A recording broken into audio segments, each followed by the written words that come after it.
wild. Hunting, fishing is my kind of style. I float the Wainuchi when it gets hot. I'm proud of all the things that I've got. I'm digging them moss bags up in the sand, and after work a cold beer in my hand, picking wild berries off God's land, and drinking my buddy's homemade wine. Living Northwest wild.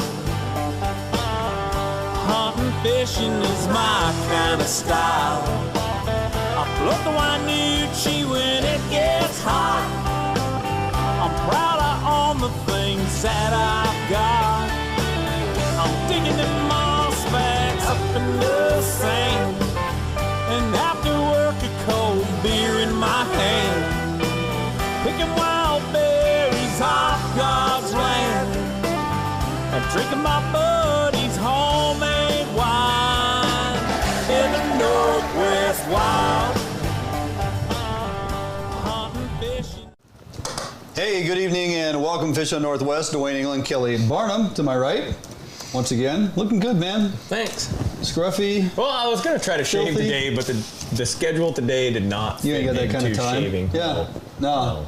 No. If you were skilled, like a lot of women, you could be doing that while you're driving. It's a good idea. Except I do a lot of dumb stuff while I'm driving that my Yeah. wife gets really mad about, and shaving's not on that list. Shaving's not on that list. If I had it. And I'm sure they give you a ticket of some sort for that Yeah. type of reckless behavior. Hey, welcome this evening. Here we are Thursday night live from the Fish on Northwest studios. We got David and Josh over in IT Corner teaming up to get this thing done. And I assure you, we got some really fantastic commercials that will actually play this week. So please stay tuned for those and support our sponsors. We are bringing you a cooking segment this evening. A lot of you folks that joined us last week were new to the program. And we actually didn't do a cooking segment last week, but we're bringing it back this week. It is a repeat.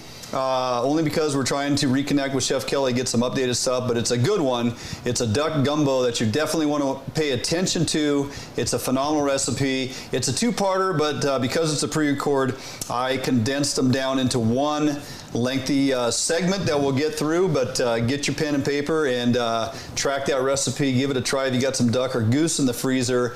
I'm telling you, Barnum, this stuff is good. Yeah. I can't wait till he gets back over here. I'm just going to have him make it just for something to have because... Well, is he back in the country yet? He's back in the country. Oh. He's got a couple more weeks of hunting over there on the east side, and then he's going to be back over here and joining us. So sounds like he may be joining us down in Portland, too, for the Sportsman Show. So that'll be good. Yep.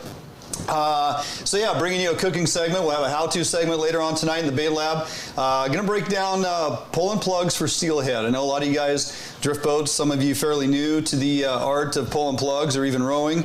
Going to try to break it down in its simplest form, give you some ideas and things to key in on that makes your first couple times out attempting to pull plugs much more successful with some basic tips. So we'll get to that. Got two outstanding guests we're going to tie in with this evening for interviews. Aaron Peterson, Peterson's Outdoors, or Peterson Guide Northwest, and we're going to talk to him, check in about that Skagit area, finalizing the last couple weeks of this goose and duck hunting. Also going to have a little preview of what's coming up with Lamiglas at the Sportsman Shows. We got some amazing deals coming up that you're going to want to take advantage of, so we'll check in with him, see what's going on. Of course, we'll talk to a longtime friend of ours, friend of mine, Robert Kratzer, out there on the OP doing his thing and finding great success with steelhead, albeit it's a year a lot of folks, Barnum, are struggling. Yeah. But Bobby flat out gets it done, and we'll tie in with him later on in the show and check into what he has going on. But before we get there, we got a lot of stuff to cover. I want to remind everybody that Fish Hunt Northwest is presented by Defiance Marine, located out in Bremerton. Of course, Better Homes and Gardens Pacific Commons Real Estate, located in Puyallup, Washington. Very glad to have them folks on board and helping us out to bring this to you each and every week. Lots of activity this week, Barnum, on our Facebook page, as per usual. Right. That being said, the things that seemed to garner the most attention was anything related to a sliver of politics. Sliver of politics. We consider ourselves an outdoor fishing and hunting show, but there are a lot of things going on right now that are very concerning when it comes to just trying to, be law-abiding citizens, paying our dues, paying our taxes, and providing for our families, getting out and doing what we want to do.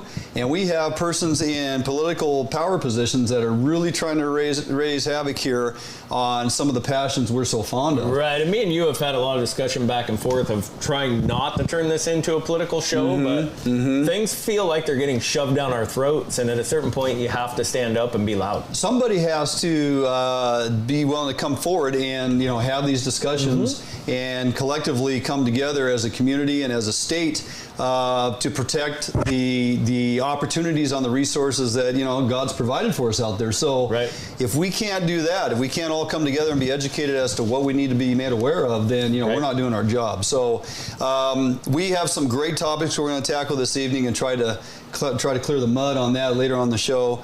But before we get there, I want to remind you folks that type of dialogue, those types of posts on our Facebook page go on throughout the week. Every week, Barnum and I dig deep into all that is social media and beyond and try to find that relevant information to bring it out there, and we kind of post it in a format that gives you folks opportunity to weigh in with your opinion.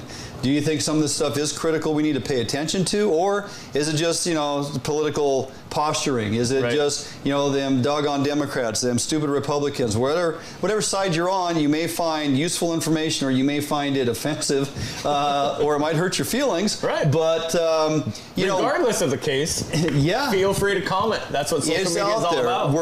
We are very careful and try to make sure the information we're putting out is relevant. It comes from reliable news sources. There's some credentials attached to it. It makes for a much better conversation and dialogue. But we try to keep some of our political views out of it, because God knows if you guys knew some of my political views, it would scare the hell out of you. But that being said, we like to tackle this stuff because we didn't get into fishing and hunting back when we were young men as a passion we're very fond of. To grow up only to have to deal with all the political things that are the political climate, as they say, right? Right, and as we talked about this at dinner, I remember growing up and Grandpa being over in the corner, and he'd get all worked up about politics, and we would sit there and kind of, your parents would be like, he's losing it, don't pay attention to him. But he would always say in those times, a time's going to come where it's going to be your turn to stand up. Right. And here we are. And that generation went through World War II. They seen the things that we're seeing now. And it's scary. Yeah, so there are many things that are controversial in the direction lawmakers and persons in power are trying to steer what it is we enjoy doing. And so, again, join us on Facebook each and every day throughout the week. Post your comments, feed us information, articles that you're not too sure about. I mean, we enjoy trying to dive into that stuff, find the answers. Got a lot of folks weighing in on certain stuff. I forget the gentleman's name. He posted up, there's a picture going around that shows the different sizes of wolves. Right. He asked if we could talk about that. I took one look at that picture, and the only thing I could say is, and I'll pull his name up here later, is you look at that and they're like, the red silhouette of the wolf is the largest, representing a certain species of wolf that Washington State reintroduced onto the landscape. Now, if you understand the history of how wolves got here, and if you understand or have watched the segments we did with Julia Smith, we broke all that information down, and that is misleading. Yes, the wolves that were exterminated back at in the late 1800s, early 1900s were a smaller species of wolf. Yep. And it's not an unknown that the larger the wolf, the farther north you'll find it. Yes. Wolves down in New Mexico are Mexican wolf is quite a bit smaller, more like the size of a coyote. Yes, exactly. Compared to the wolves that have been up in British, up in Canada and up north. I can't remember the name of. There's a scientific term for that, and it's every size that of goes wolf. Right, and that goes all the way across deer species, rabbit species, all the way across. Yeah. So the farther north you go, the bigger the body mass of the animal. It's like your whitetail here compared to your coose deer down in New Mexico. Yes, because they need the more body mass to keep warmth in, so they don't freeze it out there in the winter. So that is misleading in that chart that somebody decided to put out there. What's ironic is we talked about the fact that there's no super wolf, there's no DNA generated in a scientific lab. Hey, we're going to kick out this RoboCop wolf that's just going to raise havoc on all the wild game here in Washington State. The wolves that are reintroduced naturally migrated down from Canada, initiated the first time I saw them, I think it was 2008, with 5 wolves. Right. 4 to 5 wolves, okay? They weren't planted, they weren't dropped in a box by WDFW and federal, game. They basically were reintroduced by natural migration progression, coming down off of our northern border, crossed into the U.S., staked out an area in Washington State in the North Cascades or on the east side, and they said, hey, we're here. Right. And they watched them grow. Now, that wolf is bigger, as mentioned, than the previous wolf that inhabited this landscape. But that is not to do anything with who decided that wolf would be here. Right. So it's things like that. Persons put up information. We look at that. If we can help steer your decision-making process, that's kind of what we do. With that, we're going to jump into a few things. Skagit River is going to remain closed this season. With all the pomp and circumstance and all the excitement we had with our recreational fishing opportunity on the Sauk and the Skagit, of which I took advantage of. I actually took Chef Kelly up there with our buddy Mike Gainsworth. Had a couple great days last season. Got into some really nice wild steelhead. It was a phenomenal opportunity. Some of the most beautiful scenic waters here in Washington State. Right. When did the Skagit, so was the Skagit closed for a while, then it reopened recently, right? Yeah. What year did they reopen that? 2 years ago. Okay. I think somebody might correct me, but I think we've had 2 seasons or maybe just this last one. That does escape me, but it was closed for 20-something years, I think. Right. The opportunity, as it were, they had a return of fish that was upwards of, 8,000.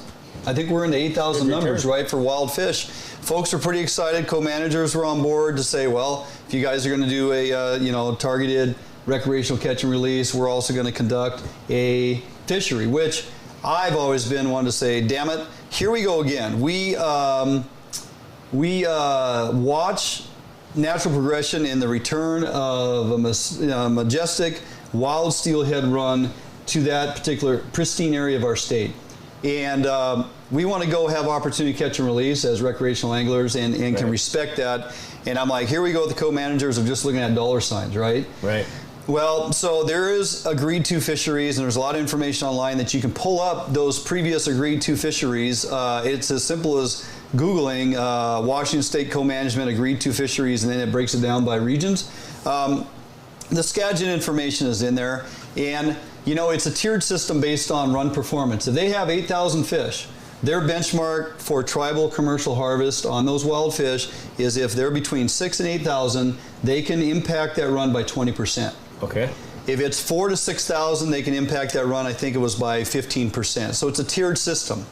They base those numbers off of survivability and spawner escapement and recruitment, and then what their overall out-migrating smolt would be from a brood year based on those numbers left to hit the gravel. Okay, right. Makes sense? Makes sense. So as we look into this year, and there's cause for concern because there's just not enough fish coming back. They're very concerned they're not even going to meet escapement on the Skagit once again. That is a trend that follows in line with everything else going on. All the northern rivers are closed. We couldn't even get hatchery fish back to the hatcheries to meet egg take. Right. And still have not, right? So Skycomish, Reeder Ponds and whatnot, I believe I read a bit of information around Christmas or something. They had upwards of 4 fish after the first of the year, and our bump in high water, we had upwards of 20. I'm sure they have more than that now. I haven't checked the numbers. But the point is, we are in dire straits for getting egg take for hatcheries and meeting wild escapement this year. Yes. So it didn't surprise me, for conservation reasons and protection of those wild fish on that Sauk in the Skagit, that they are going to keep the fishery closed. Right. The first thing that blows up on social media is, well, this is bullcrap. I'm pretty sure the tribes are going to rape and pillage and, destroy the run, and they're going to get nets in and all that. Again, before you hit the enter button on your comments, you should Google and do some research and find that information out, agreed to fisheries and what they're actually doing. And as it would be, I made a simple phone call and I searched up a little information on the internet and found out some very valuable information. First of all, I want to take a look at how the run performed last year and what the impacts were to that run for recreational compared to tribal commercial. Okay. First of all, last year the run was anticipated to be in at, where's that number? 6,567. 6,567 was the preseason forecast for the Skagit.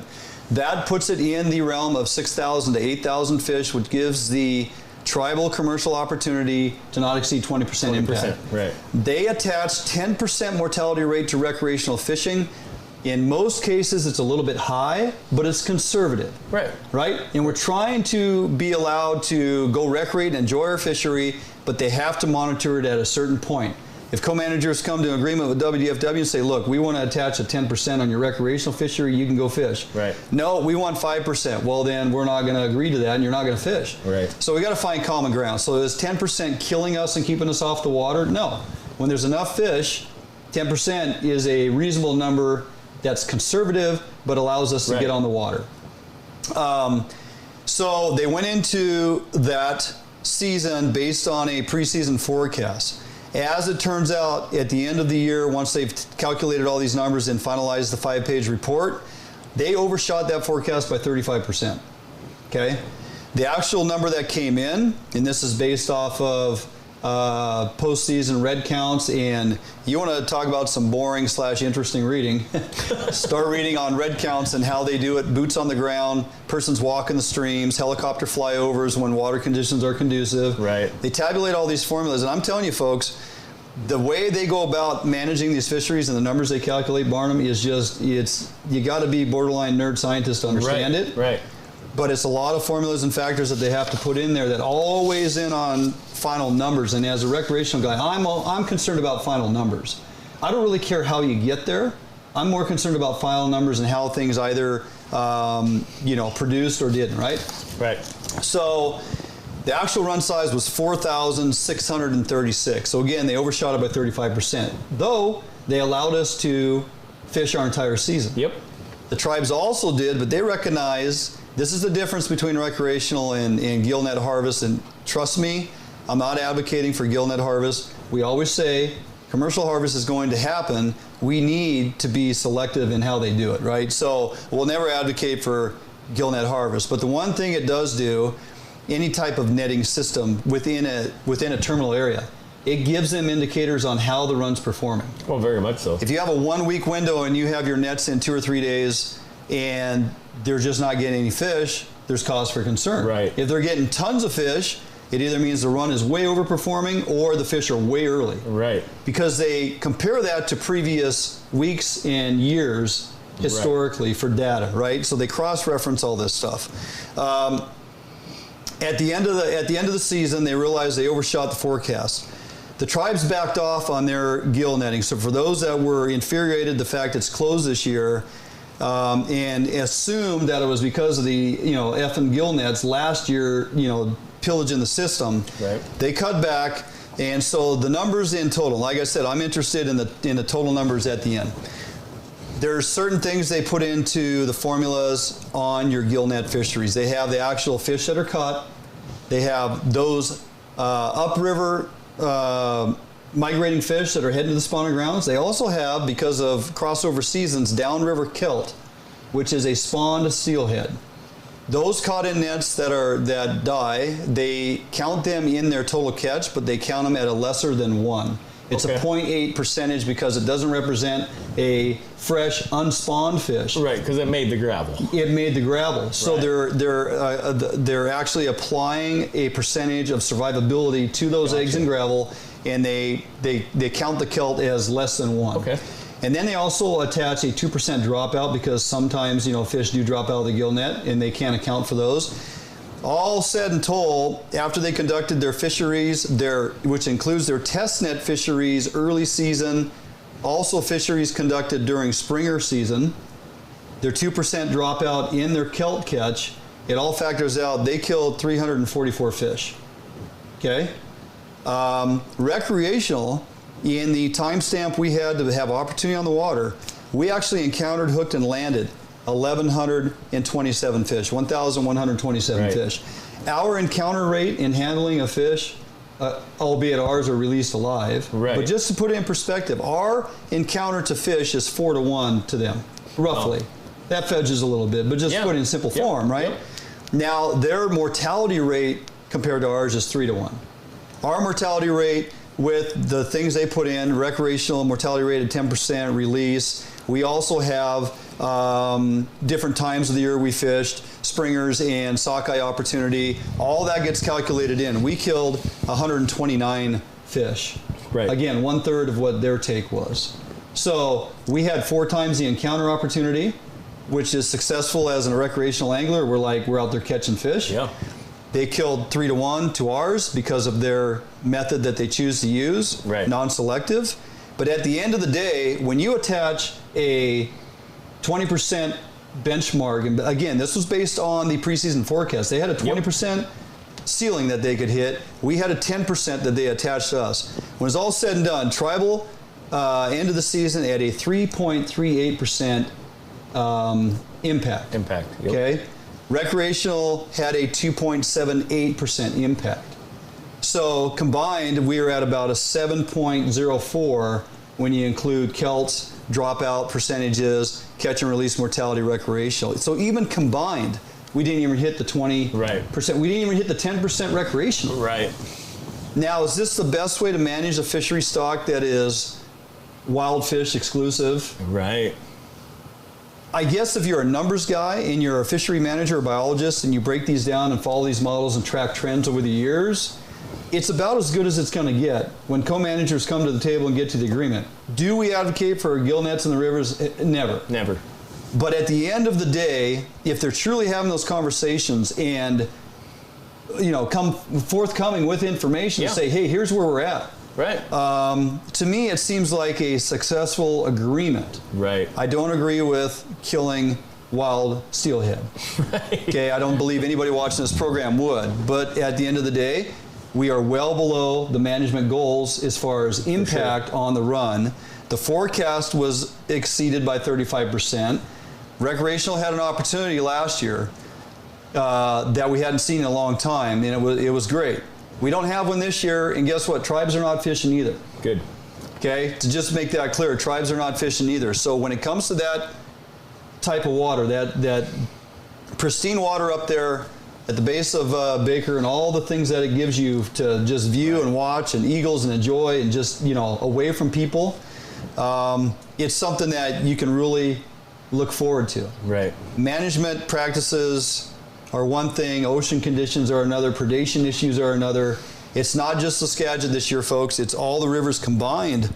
Especially all the way up and down the coast. Yep. Yeah. So, but I think it's important that people know, and that's why our show does a service, is the tribes aren't fishing either. And I think the conclusion that's always jumped to right off the bat is, well, they took it away from us, but they're still doing it. Yeah. Without doing any research to see if that's the case. Yep. So it's, I suggested to WDFW, when you are in agreement with co-managers and you come out with these news releases and it states your side of the story and what the fishery is closed and here's why, not going to meet escapement, blah, blah, blah. Right. It would behoove you to simply put at the bottom of that, in conjunction with the co-managers, in agreement with, they are not fishing or conducting commercial gill net fisheries from this season to this season, or however that comes out. And you know what? It was well received. They're like, that's not a bad idea. Right. It's almost like, why didn't you guys think about this? Do you not read the comments on your Facebook page? Yeah, if we look at it as co-management, how about we come together with press releases and say, hey, here's what we're collectively doing, right? It just is going to calm the masses and get people all because on the same page. I read the comments on the WDFW Facebook page. It's brutal. And they're not good. No. So we're hoping we can get there with that. So that was long-winded. I apologize. Hopefully you folks. That's a lot of information to get through. Well, hopefully, guys, you took some away from that. You understand a little bit more about the mythology and just how this modeling of these fish runs comes together. It's complicated, man. There are a lot of factors that come in.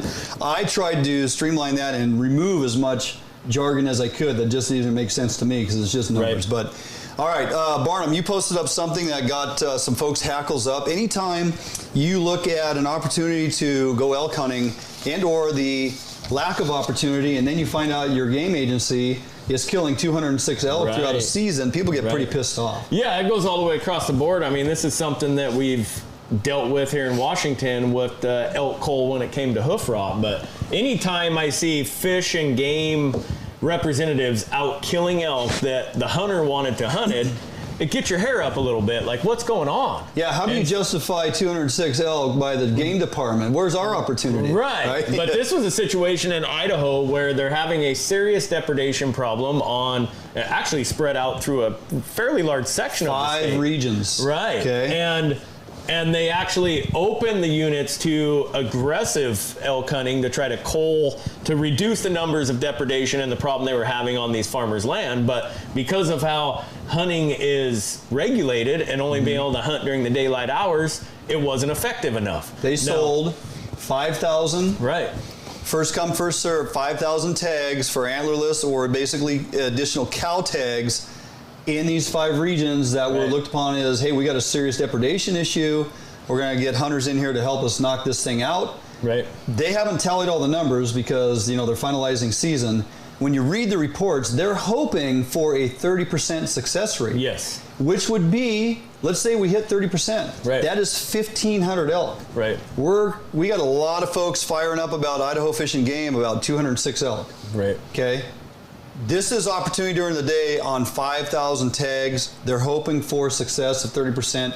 Removing 1,500 elk would be like, wow, what a great season. Yeah. Right? Right. So,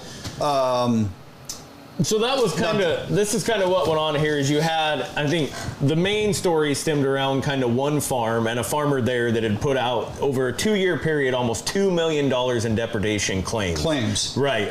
Last year, I think he did $1.1 million. This guy's running an organic potato farm. So, yeah. And I mean, he's having massive damage. Now, when I read through the story, I mean, I kind of felt like his damage was a little bit inflated, but some of the comments I read, which I think probably holds true, is once people kind of start to see that there's an avenue here for you to get depredation claims, to recoup money on your farm damages, like that's going to be a domino that's going to start to fall that's going to be hard to stay ahead of. Yeah. So Fish and Wildlife stepped in and said, we got to cull these elk. The hunter success rate wasn't what we thought it would be. Mm-hmm. There's still lots of elk doing damage, and we have to do something about it. And because elk are smart animals, they quickly learn that, humans can't shoot us at night. Yep. So they start to do all their maneuvering at night, and they go into the fields at night. So that's where Fish and Wildlife stepped in, and basically Fish and Wildlife employees started harvesting elk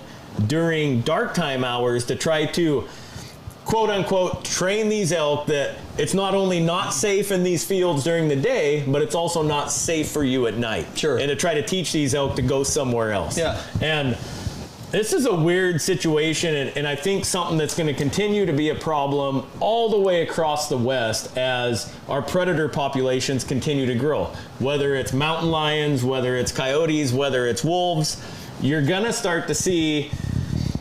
You have agriculture fields down low that are maintained throughout most of the winter, so they have a good spring and a good summer crop, and you're going to start to see a lot of wildlife push into those agriculture fields as a way to make it through winter. Yeah. And when you have a predator in the mountains, whether it be a mountain lion or a wolf, that has the ability to just absolute destruction, especially in deep snow. Yeah. I mean, the wolf is an amazing predator in deep snow. Yep, especially in packs, right? Right. Mm-hmm. Those elk are going to quickly figure out, ooh, it's safer down here.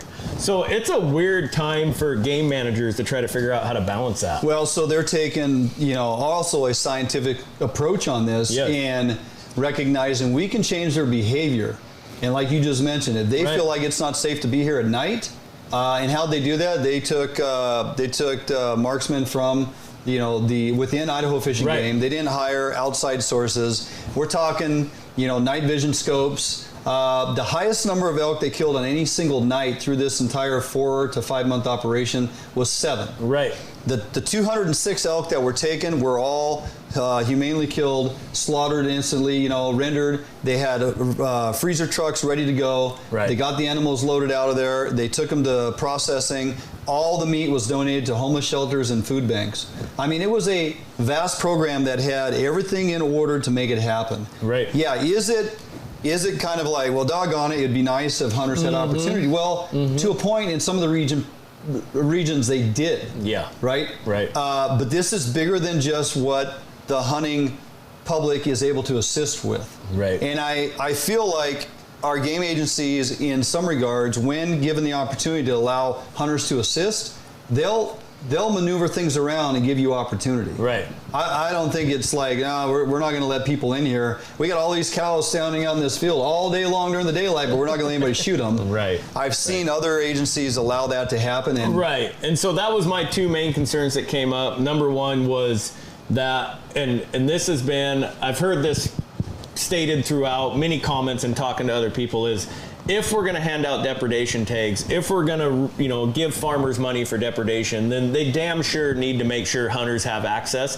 First access. Right. And Yeah. not just in a situation, well, two of my buddies get to hunt in here, so I gave access. No, Right. I mean, we're not talking complete wide open access, but access that is conjunctive to the size of problem you have. Right. I mean, if you have 1,000 elk that are coming onto your property and destroying You have a fields, then big you need problem. to have 100 hunters that have access, not 4. Well, and you need to structure it, though, that it's like a tiered system. Right. You get 50 dudes showing up on a field on one day. Yeah. And that has happened. I mean, there are videos out absolutely. there of people just lobbing lead Right. at these animals standing out in the middle of fields. Some get injured and maimed and run off. Others get killed. Right. I mean, it's just an absolute crap show. So, Right. And then my second point of that would be just in the sense that I like the fact that, and we didn't mention that yet, but Idaho's legislature came out and basically put a cap on what a single individual farm could draw for depredation. Depredation claim, right? Yes. Yeah. So this guy had drawn last year Payment. 1.1 million. Right. And so basically they changed it to where I think the cap would be like 110,000. Yeah. So that one single farmer could not draw the entire depredation budget for the state. it was for a the max year. amount. I believe there's a percentage Yes. also in there. They couldn't Yes. exceed 10% of the overall fund Right. because they were running out of money. Yes. And then they almost didn't even have money to utilize within their own agency Right. to pay guys to go do this. Right, because it's a fine line. I mean, we have to understand that, these guys are growing crops in elk country. They have to assume that a certain percentage of their crop is going to get destroyed by elk. Yep. But at the same time, because the environment is evolving, it doesn't necessarily mean that this has been a historical problem for the last 40 years and he's planning on it. This could be a problem that's only popped up in the last couple years. Yeah. So it's again, for game management, for depredation, for wildlife managers, it's a very tricky time and a very slippery slope along many of factors to try to balance this and make it right. That's the key word. At the end of the day, they're trying to find balance. Right. They want to give recreational opportunity, give persons opportunity to hunt.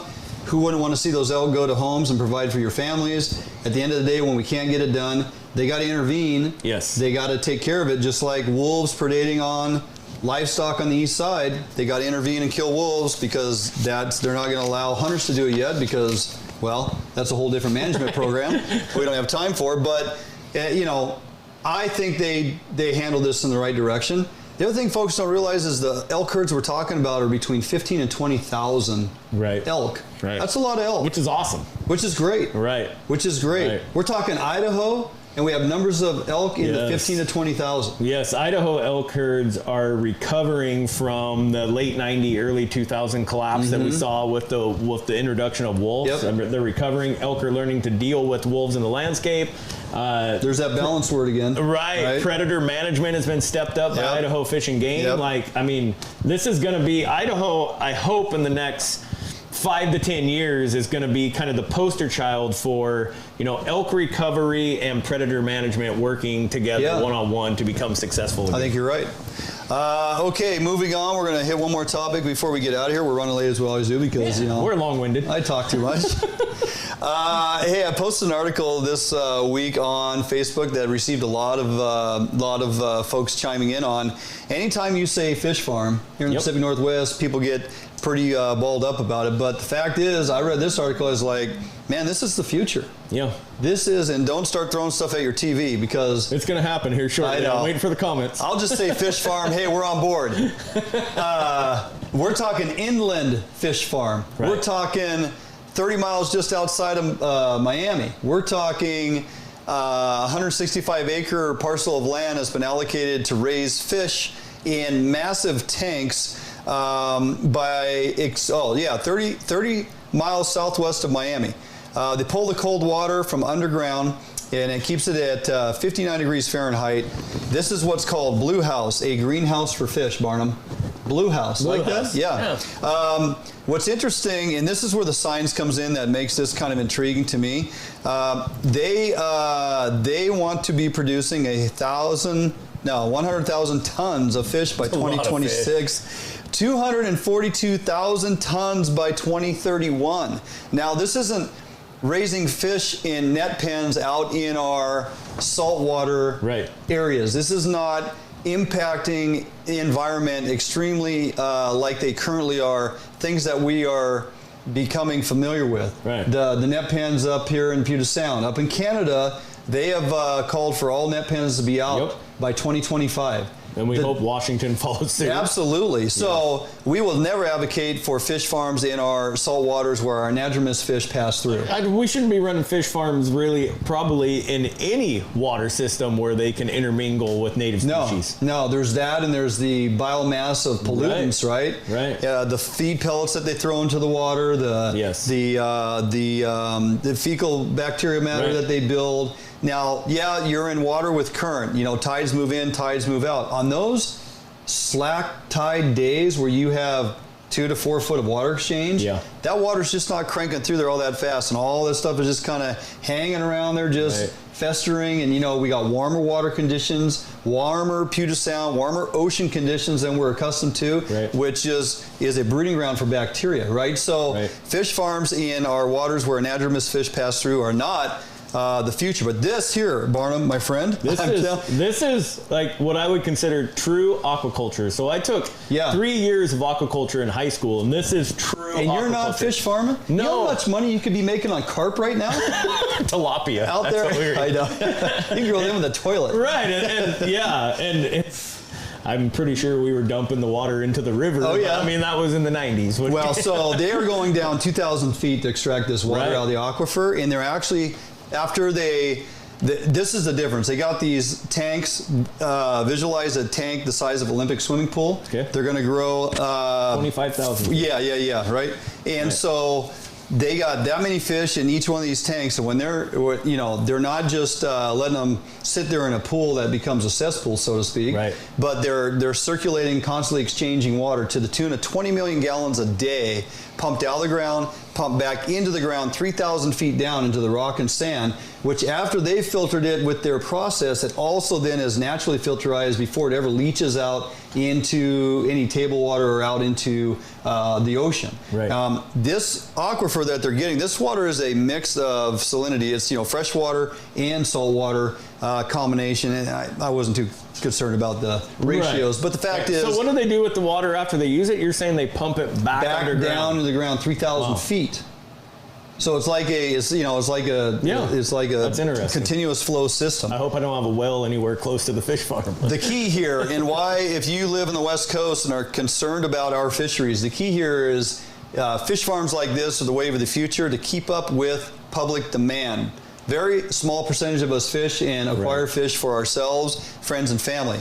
The majority of folks rely on fish from the market. If we can impact the consumption of fish across the U.S. and the world and provide 50+% of those fish from farm-raised fish in a clean environment. Now, you and I will never eat them. So, that was going to be the disclaimer. We won't eat them. Right. We talked about this again at dinner time, and I said that, I'm not eating them because the concern for me isn't just about, non-native species and that, but it's also about what they feed the fish and the quality of the meat. But that goes across the board, and we only understand that because we live in the Pacific Northwest and we get to catch wild salmon. Wild not as in having a fin or not a fin, but a fish that goes out to the ocean and comes back. So we understand the quality of that fish. Where if you live in the Midwest, a salmon's a salmon to you, on top of the fact that, they're probably not eating the greatest thing in the world, but is the beef you're buying in McDonald's eating the greatest thing in the world? You can drive anywhere in the Midwest. You'll see signs that say fresh salmon. Right. So the guys that kick up right off the bat and say, I'm not eating that crap, it's junk, but go to the store and buy their bacon and buy their pork and buy their beef and you're eating it. Here's the reason why, if you are on the West Coast and are concerned about our fisheries and the future thereof, and we have folks down in Miami and probably other parts of the nation at some point that are willing to develop these inland fish farms. By the way, they've done this with trout and other species, and it's been very successful as far as a market value.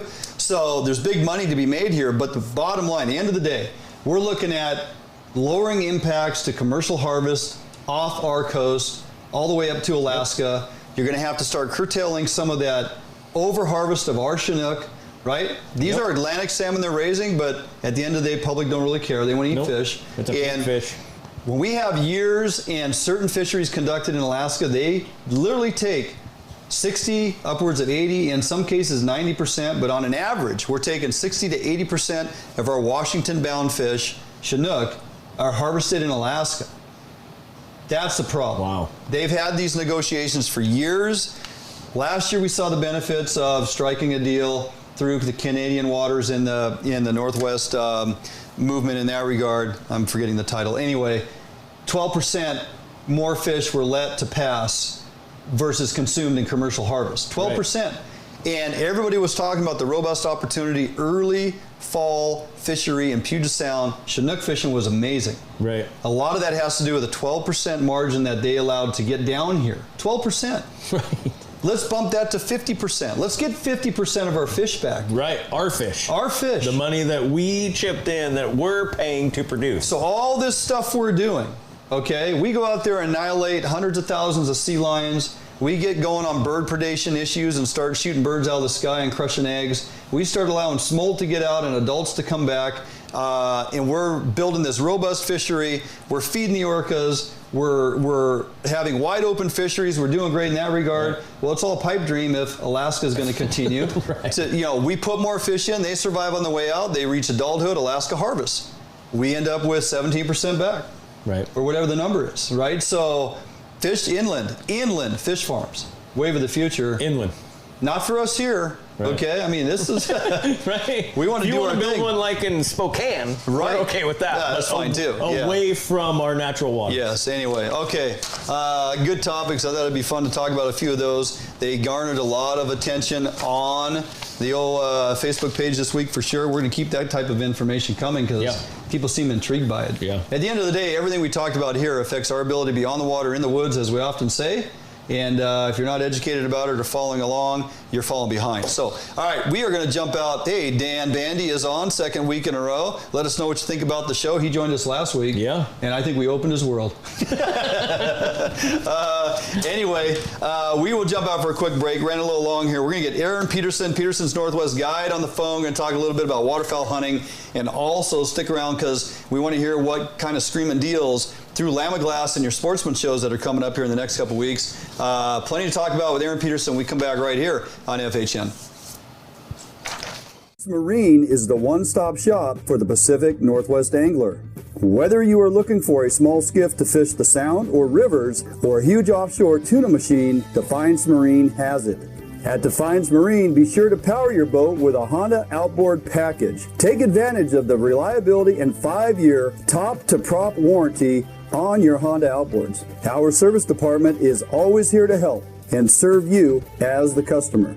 Did you know Defiance Marine has boat financing experts to help get you the best term rates on your new boat purchase? If you need financing for that new boat, call us today.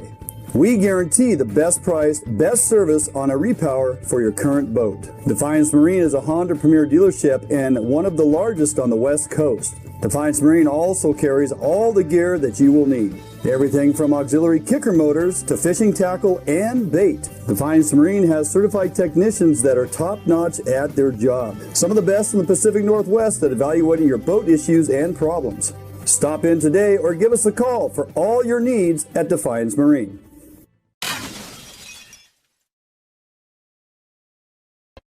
At Metals Supermarkets, we understand your need for fast access to a wide variety of metals, so we've made it easy. Our network of stores carries a wide variety of metal in all different types, shapes, sizes, and grades, with no required minimum order size. Who could ask for more? Simply tell us your dimensions online, on the phone, or in store, and we'll cut or process the metal to your desired size, often while you wait. We offer same-day service and can deliver the metal right to your door or job site. We even source hard-to-find metals, so no matter what you're looking for, Metal Supermarkets can provide it for you. And we're conveniently located with brick-and-mortar stores in Seattle and Portland, so you can check out our extensive stock for yourself. Superior customer service is guaranteed. Quality service from real people who know metal. We are the small quantity metal experts. To place an order, simply call a store to talk to one of our knowledgeable customer service representatives. Fill out a quote request online, order off of our e-commerce website, or visit one of our many locations and pick out the metal you want. Whether you're a small or large business, government, homeowner, or hobbyist, we make it easy for you to buy the exact metal and just the amount you need. We've been doing this for over 30 years, so we know how to get it done. Metal Supermarkets, the convenience stores for metal.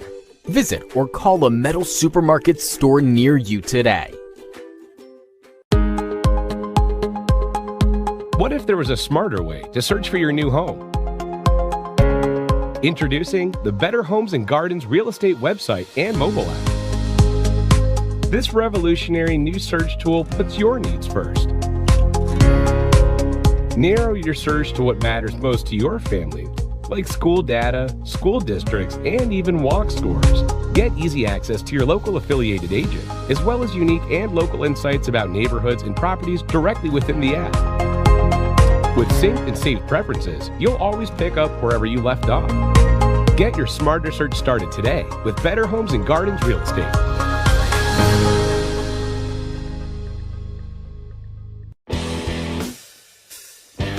I hear you. You got Aaron on? Yep. David? Hey, we're back. Yeah, apparently we're back. Here we are. How about that? I should pay attention to the light on the camera. Sorry. Oh, you guys are. You got a little. 3, 2, 1. Write me out. Okay, right now. You got it. Write me out. You're just right already, man. So, all right, moving along. Hey, I want to introduce Aaron Peterson, not a stranger to the show. Been on a couple times. Joined us live down there at Sportco. Yep. And then we talked to him mid-season or so on his duck and goose hunting up north there, Skagit area, and he's still blasting birds and getting ready for the Sportsman Show. So I figured I'd pick his brain. What's going on? How you doing tonight, Aaron? Good. How are you guys? Hey, we're good, man. Just in the studio having a bunch of fun as the weather continues to get a little chillier out there. Yeah. Anyway, so let's talk about that. How's this weather been affecting your duck and goose hunts, and are we still chasing some snow geese? What's going on up there in the old Skagit area? Well, the weather has changed. Obviously, a cold front moved in 4 days ago, and the wind and the rain and now the snow, it has really got these birds moving around, and duck hunting has been really good. Right. Haven't hunted snows in a couple weeks, almost 3 weeks now, because they're kind of educated now, and the duck hunting is really good. So kind of giving them a break, running more duck hunts, but be back on the snows this weekend. All right. So when somebody says, how you enjoying this weather? And I'm like, well, it'd be great if I was a duck. Like, that's legit. Like, ducks enjoy this weather. Yeah. That's right. Yeah. Are you staying? So you're staying on the ducks because duck hunting is good. When folks book trips like that with you, do you give them? Depending on what's going on when you guys show up, we're either hunting ducks or we're hunting snow geese, or how do you factor that in? Well, typically people contact for one or the other. Okay. But I got 3 guys that work for me, and we're scouting over 20 fields a couple days a week. And if you got sheet water on a potato field holding 500 widgeon, 1,000 widgeon, you're going to push for hunting that field. Sure. Right. The next couple days. And it's just like the snow geese. You can run traffic on them in the beginning of the season. You know, you can be a couple fields over from the axe. You can get them to come into your big spread. But as they get educated, if they don't want your field, it's really hard. They've seen every decoy for the last 3 months. Yeah. So I tend to go with the better odds, even though some customers say, no, I hate snow geese, or no, I hate ducks. I mean, some customers are pretty made up in the head what they want to do. Sure. Right. Yeah. So does the inclement weather, say if you're dealing with a system that has 30, 40 mile an hour winds, does that make the hunting easier in the fact that they tend to react to the decoys better or worse in that situation? So there is a difference in really strong winds, like you're saying 30, 40, 50, right, and 10, 15 mile an hour winds. So what we use a lot of, they call them bags. Our decoys, we set up 1,200 to 1,600 snow goose bags, and they have a little metal arm in the back. It's just a Tyvek bag, and when it's not blowing, those things are idle. They're just sitting there. Right. And yeah, you can wave your flags around, get on the call. Usually a big white spread just draws them in. But after they've seen that, they've been shot at. The juvenile snow geese have started dying off, we'll say, quicker now. They've been shot. Okay. These birds become educated, and so when you get 20-mile-an-hour winds, those bags start hopping. They start bouncing. They start swaying. They start swinging. So it brings your spread to life, as so you'd say, and it can, on that 1.5, 2 spins over the top, looking down, trying to pick something out, with those bags really popping, it can be the deciding factor on, landing a group of 1,000, 2,000 snows. Awesome. Yeah, so all in all, though, it's been kind of a tough season depending where you're hunting. I mean, obviously, we got through November, December with extremely warm temperatures. 50-degree days were the norm. Then we got that heavy dose of rain, a couple good shots there, week on, week off. Then it was back. Some flooding going on up north there, even around your area. Lots of sheet water on the fields. How's the season overall gone? You start out with those warm weather days, little wind and not a lot of water, to lots of water and some wind, but yet still warm temperatures. I have to venture to say early season, I would guess that we just didn't have a whole lot of birds flying in that warm weather. Or did you guys still fare okay up there? Well, early season, you got local ducks, not a lot of migrators. So if you got the feed, you're in a comfort area they want to be in, you're gonna do really well in the ducks in the first couple weeks. Yeah. And then a lot of hunters tend to gravitate toward the bay and hunt those birds out there traveling the bay because you don't have the weather to bring them in. Right. And they're feeding out there on the tide flats and wrapped it up for long amounts of time instead of getting blown off the water. So, I mean, we hunted ducks in the beginning of the season. We do a lot of snow goose in the season. We kind of wait for, like you said, that weather pattern to change, the migrators to come down, and sheet water to develop, because then those birds are forced inland. They're spread out all over, and that scouting really pays off. You have any openings coming up to get through the rest of the season? A couple days here and there? Or are you pretty much booked right up until the end? I think I have one snow goose spot left for a group and one duck day. I don't even know if I have a duck day now, sorry. Okay. But we do have a February late hunt for snow geese now. And last year was the first year with that, so I hope your viewers and waterfowlers look at those regs and get out there in February and try to get a snow goose. Off the top of your head, you know what the dates are? Is that like a 10-day window, or is it more than that? Yeah, it opened February 8th, and it's 2 weekends, I believe. Okay. So, snow goose opportunity up there with you and your guys. February, check the regs, find the exact dates, get a hold of you on Peterson's Northwest Guide. Is that .com? Yeah. Yep.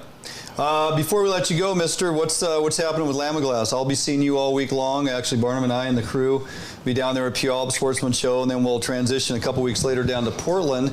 But what kind of deals Lamiglas looking to make out of the booth and sales through Sportco and whatnot, as you always do? Anything hot as far as good purchase items that folks should come in there and look for? Yeah, Sportco's prices are so amazing at that show in Seattle. Right. I mean, they're not even, it's the best price you'll get on rods out of the whole calendar year is at that show. Sure. It's good to know.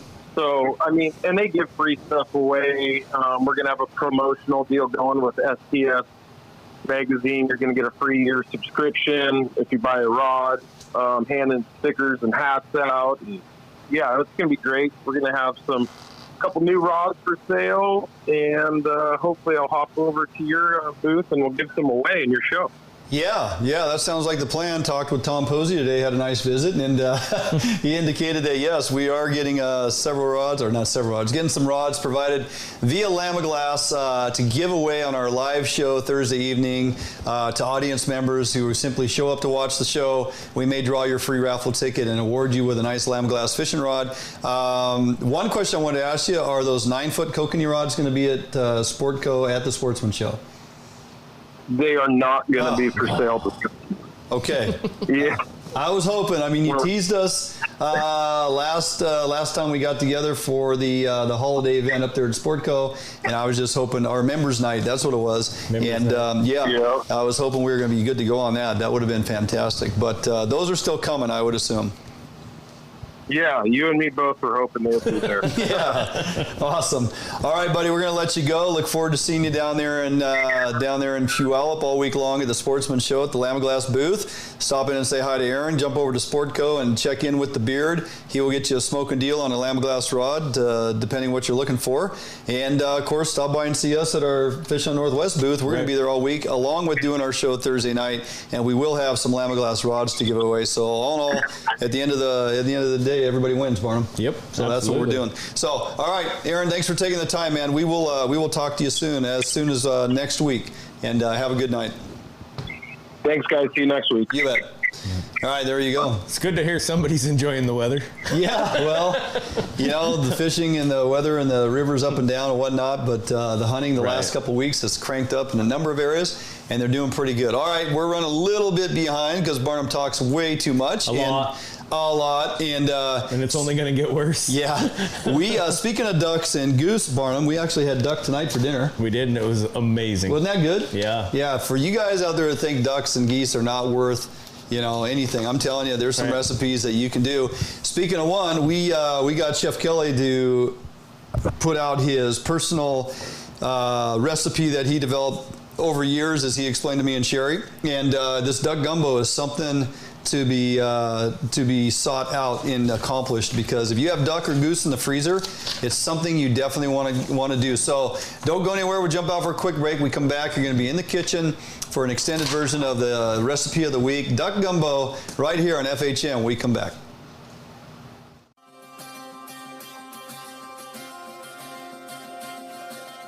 Allied boats are built by West Coast fishermen for West Coast fishermen. Deep V 21-degree dead rise at the transom guarantees a smooth ride no matter the conditions. Allied offers all of our boats with Honda outboard packages so that you can take full advantage of the reliability and 5-year top-to-prop warranty from your Honda outboard. Allied boats range from 19 to 32 foot in length, so no matter what type of heavy gauge boat you are looking for, we have it for you.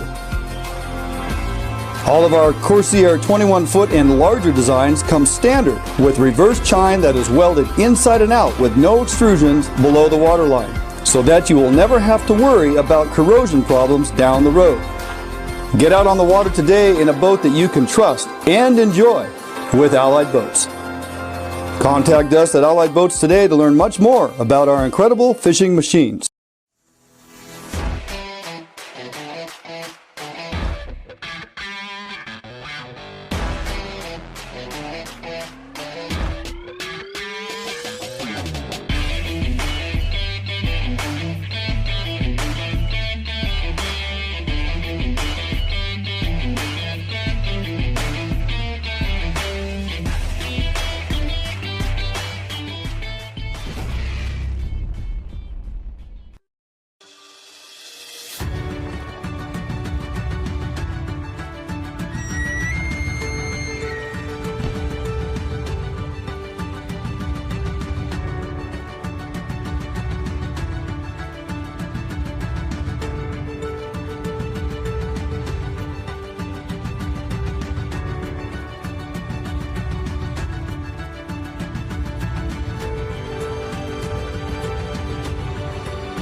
Hey everyone, welcome back to Fish Hunt Northwest. We're here in the kitchen for the recipe of the week, and that's not pheasant. That's not pheasant.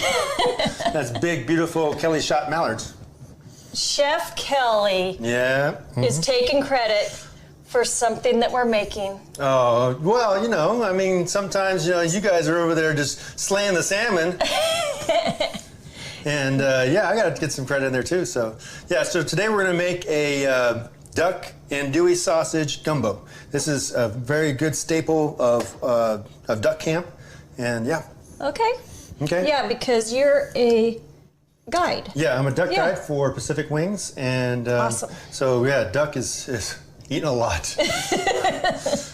Yeah, so you have this at least once a week in the camp, huh? Oh, yeah. At least. Yeah. Okay, so I'm going to tackle these ingredients as I go. Okay. So here is what we call the Holy Trinity of Cajun cuisine.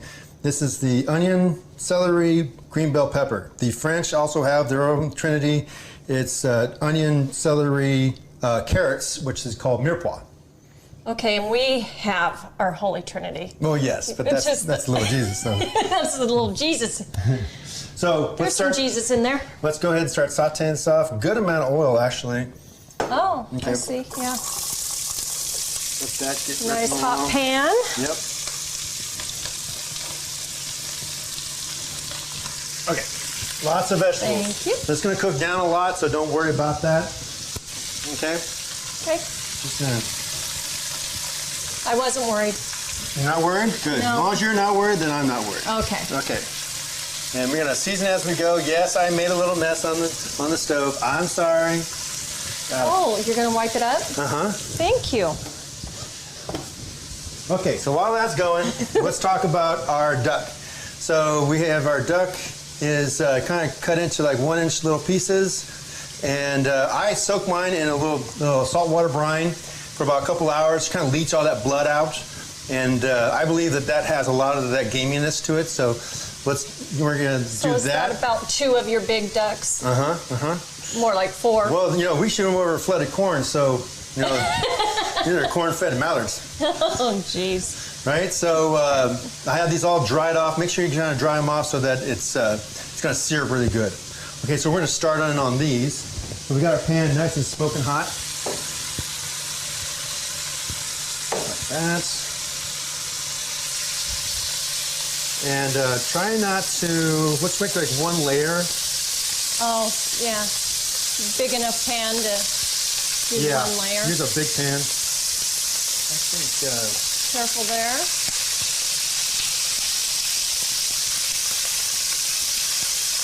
What is going on over here? I got some stickage.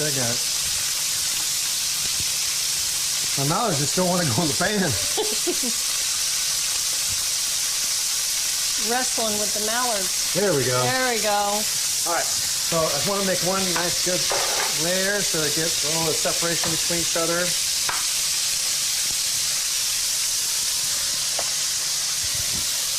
And have you left some fat on? No, I cut all the fat off. Okay. Yeah. It's not like the pheasants. See, I keep going back to that pheasant. Oh, I know. You love them.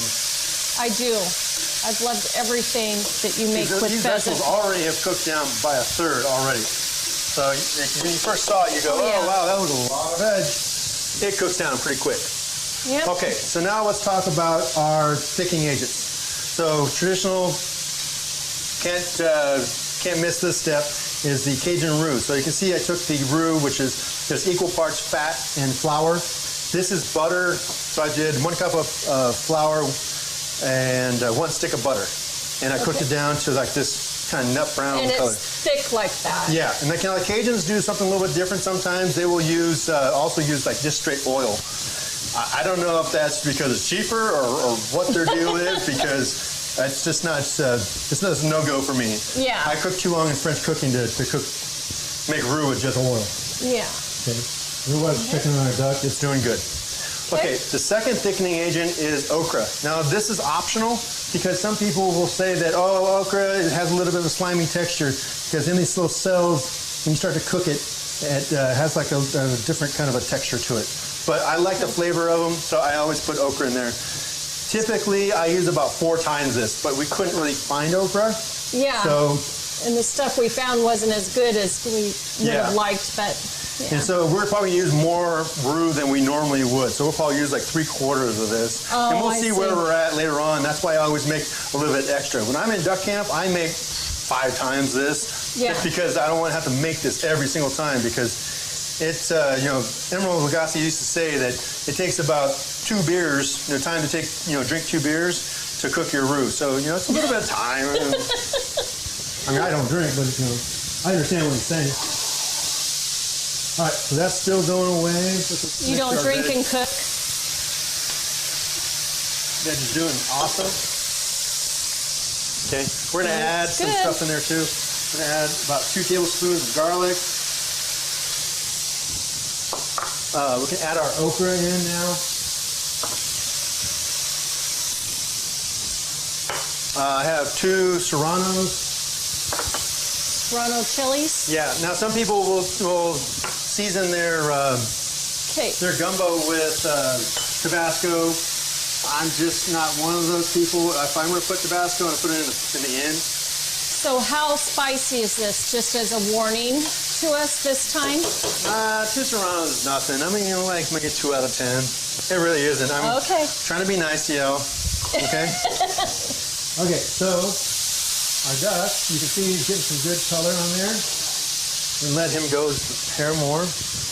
And so this is a bay leaf. We're going to put 2 bay leaves in there. And that's just for flavoring. You don't want to eat bay leaves. Yeah, we want to pull these out afterwards. There you go. And so, okay. All right, so we're going to set aside our duck. And we're just trying to get some good caramelization on there. We're going to add some more oil because we're going to throw our andouille sausage in there too. Okay, so we're building all these different layers of flavors. Yeah, all same pan. Okay, let's check on our Trinity. Looking beautiful. Okay, so we're going to add just a touch of about a teaspoon of thyme. Thyme goes a long way. That's fresh thyme. Yeah, thyme is very strong, so less is better. Okay, we're gonna add our about 3/4 of our roux in. Let that start to melt down in there. And I always have a little bit extra in case I'm not gonna have the texture that I want yet. And it's melting away.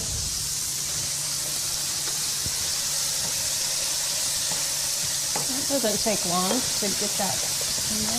Oh yeah. Seems like how thick it looks, but it would take longer. All right.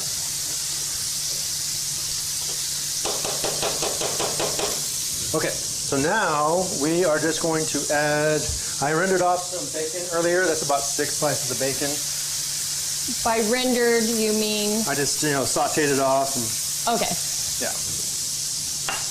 Okay, so now we're going to start adding our chicken stock. Now I made chicken stock this morning. Somebody had a rotisserie chicken laying around. Yeah, that was Dwayne's. I don't know. So you stole it. I saw the carcass. I don't know what you're talking about. So I made my own chicken stock. So I just had the scraps from my celery and onions, and I had some extra carrots to stick around. Add some bay leaves, and there you go. You have chicken stock. It just takes like an hour, especially if it's already roasted. Yeah.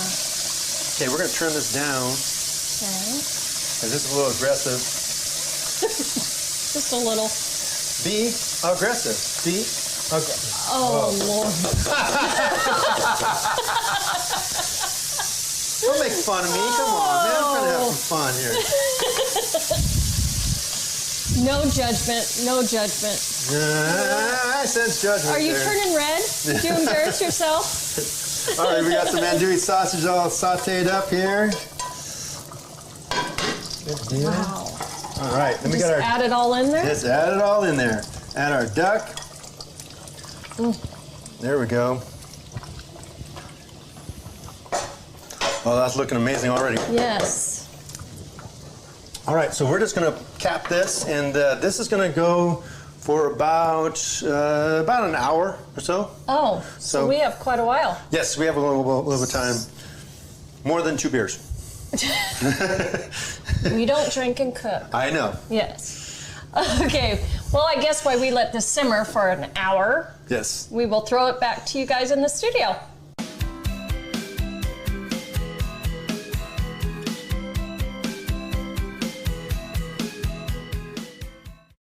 Hey everyone, welcome back to the kitchen, and we're here to finish up our gumbo. And before we forget, We forgot a little something. I don't know what you're talking about. Yes, I did forget to add the diced tomatoes to it. Sorry. I put in 28 ounces of diced tomatoes. 28 ounces of diced tomatoes. And I wasn't really liking where the direction of the thickness was going, so I added the rest of that roux that I had and added it to it. So we are looking for this kind of texture. So I don't know if you can see that. That's pretty thick. Mm-hmm. Get out of the way. Just like that, okay? Yeah. And so it's usually served with white rice. So we have a little bit of white rice right there. Is that just regular I rice? use jasmine. I like jasmine a little bit better. Okay. Jasmine is your favorite. Look what you made me do. Yeah, I know. Got you all worked up over jasmine. I know. Fixed it.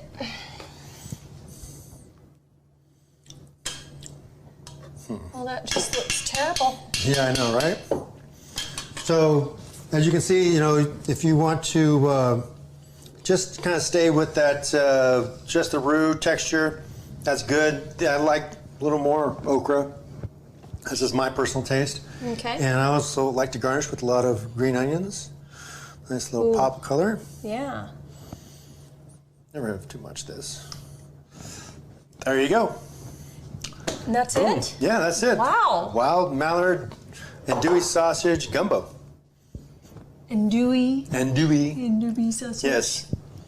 Well, okay. Well, this sounds so good, like on a fall evening. Yes. Yes. Or anytime, really. Mm-hmm. Yep. Okay. Well, while we dig in, we're going to go ahead and throw it back to you guys in the studio. All right, you're good. Hey, welcome back in studio. Appreciate all you hanging in there and watching through the lengthy Barnum Lane. It takes a while to make gumbo. That was a two-parter, right? That was a two-parter, and we put it into one just because I didn't want to be in and out. I wanted to get it done, and so you could see the finished product. But I'm telling you, if you got time and the resources to acquire all those fantastic ingredients, it's well worth your effort, especially during this cold weather. Yeah. That gumbo stick to your ribs good. It's amazing. All right, enough on the gumbo. Going to jump out for a quick commercial break. We come back. We are tackling a very cantankerous topic. Yeah. We got a lot of folks fired up, no pun intended.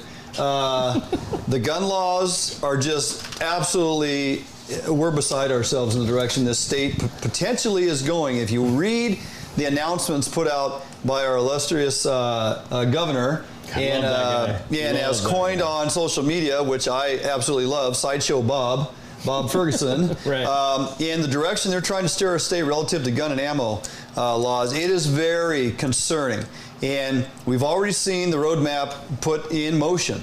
Down in California, Virginia votes on the 20th, yes. And they're anticipating enormous amount of uprisings. People are just absolutely going to lose their minds over this stuff. The governor is an absolute imbecile in thinking that he's going to enforce all this stuff. They're talking about bringing in National Guard. And we're not just trying to hype this all up and be, like, oh my God. Right. At the end of the day, when you down in California have a problem, to simply go into a sporting goods store and purchase shotgun shells to go duck hunting, in the process you have to go through to acquire that, and we may close out the show by talking to somebody down there in California that we got on the hook here. It's absolutely getting out of control, Brian. Right. And I know you've done a lot of research on this, so we're going to save it. Hey. We're going to jump out for a break. We come back, we're going to get you all pissed off and fired up because we're going to lay it out there on the line of what's potentially coming here in Washington State relative to gun and ammo laws, and we'll do all that right here on FHN. A Northwest favorite for almost 40 years, Arima boats are manufactured with pride right here in Bremerton, Washington. Arima Boats offers all of our boats with Honda outboard packages so that you can take full advantage of the reliability and 5-year top-to-prop warranty from your Honda outboard.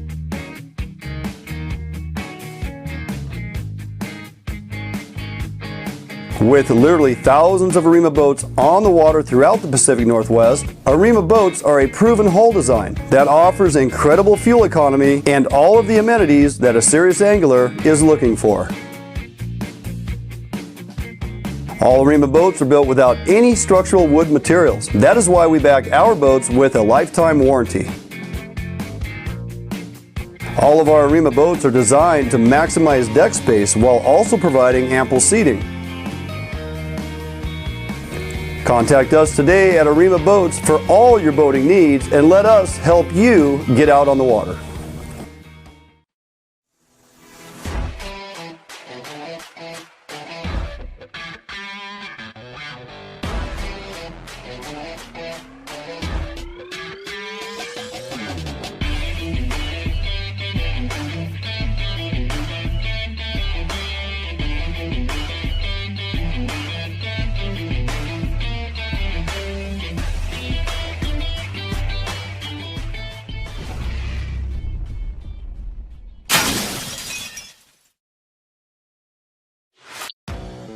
Sterling is located in Puyallup, Washington. Sterling is your neighborhood quality one-stop shop for your team, outdoor clothing, screen printing, and embroidery. At Sterling, we are passionate about the outdoors and our environment. We only use environmentally safe products.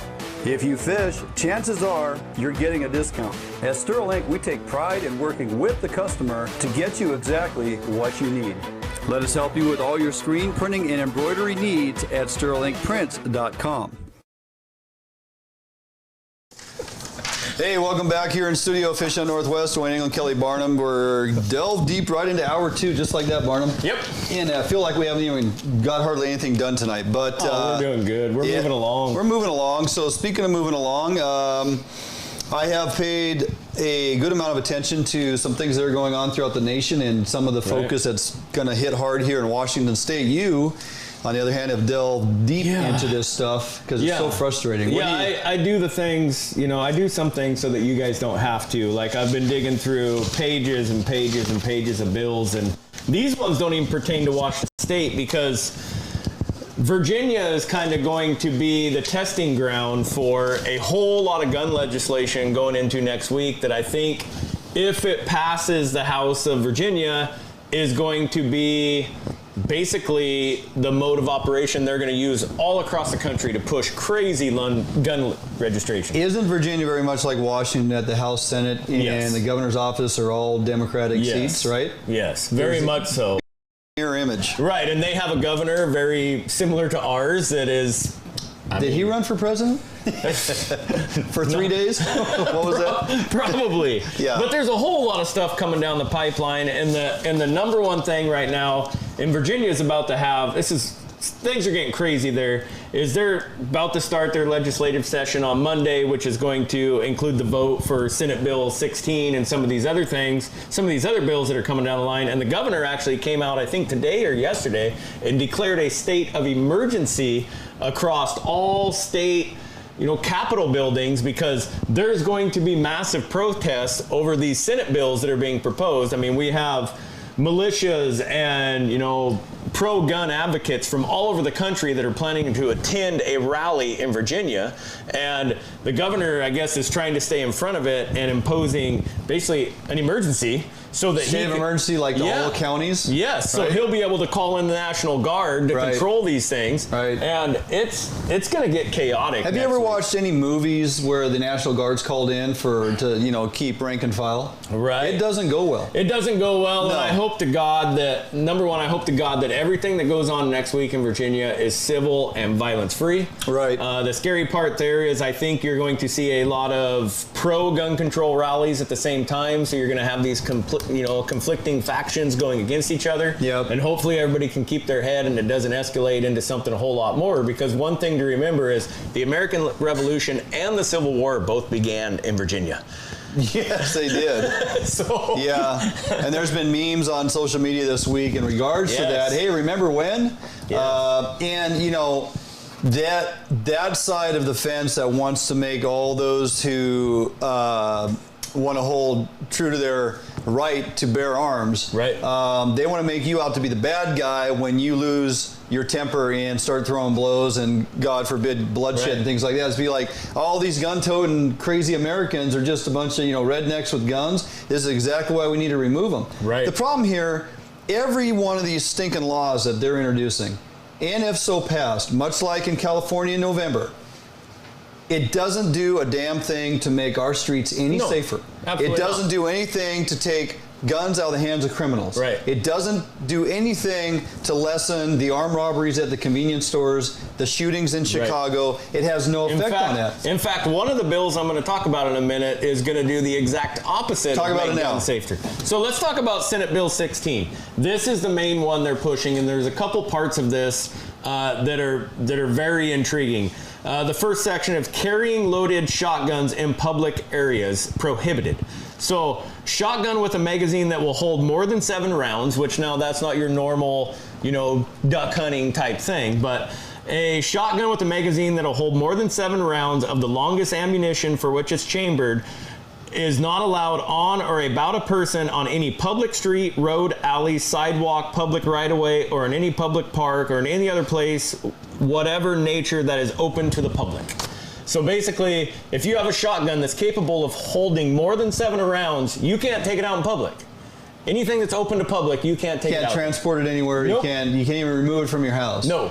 So, I mean, here obviously we have the laws where if you remove your plug, you can put in more than 3 rounds. Yeah. That's against the law. That law is already on the books. Right. So, we're not jeopardizing it. If they want to implement that law here, it's like, well, that's a waste of time because it doesn't change anything. Right. Doesn't change anything. Right. Now, for guys that want to do harm with shotguns and saw the barrel off, pull the plug, stick 6 or 7 rounds in there. You think they care? You think they read this law? Right. They don't give a rat. And then we go down the line. This one's a little more tricky, and I think it'll get a lot of support, but at the same time, it's overreaching again. It basically goes into criminal history and whether or not you're able to purchase a firearm. Basically says, if the applicant has been convicted of a felony offense or found guilty of a adjudicated delinquent as a juvenile, 14 years of age or older at the time of the offense would have basically been a felony as an adult, you're no longer allowed to own a firearm. So they completely take that away from you. Right. So if you were 14 years old and you made a mistake and you committed a crime that if you were an adult would have made you a felon, you automatically become a felon. Now you're and can't own at 14. Yep, at 14. So, I mean, they're expecting a 14-year-old kid that screws up, makes a mistake, you've lost your firearm rights for the rest of your life. So you got folks in a couple different camps. You have us that recreate with guns in the realm of hunting. You have recreational enthusiasts who love to just go shooting at the range. You have persons who collect guns. Right. They're introducing laws that you're only allowed to purchase a single handgun, 1 per month. Right. The waiting periods are being extended. The background checks are getting completely out of control and how deep they want to go on this stuff. Right. They can red flag you because somebody decides, you seem a little crazy in your left eye. Right, and that's what we talked. Remember we had Chris Meyer on the show not too long ago? He was talking about getting youth introduced into hunting and maybe working with troubled kids. So basically, if you were a troubled kid and you committed a crime at 14, you can't be a hunter now because you're not going to be able to possess a firearm for the rest of your life. Yeah. So, I mean, it's crazy. But the scariest part about probably Senate Bill 16 all the way across Virginia is just the definitions. They want to go in and they want to define an assault firearm. Now, we laugh about this all the time because when it comes to most Democrats, an assault firearm is anything that looks scary. Anything that has a trigger. Right. It looks a little bit scary. Like maybe you painted it black. Well, you shouldn't have done that. Now it's an assault rifle. Right. Yep. Well, in definition number 2, a semi-automatic centerfire rifle that expels single or multiple projectiles by action of an explosion, blah, blah, blah, that has the following characteristics. A folding or telescoping stock.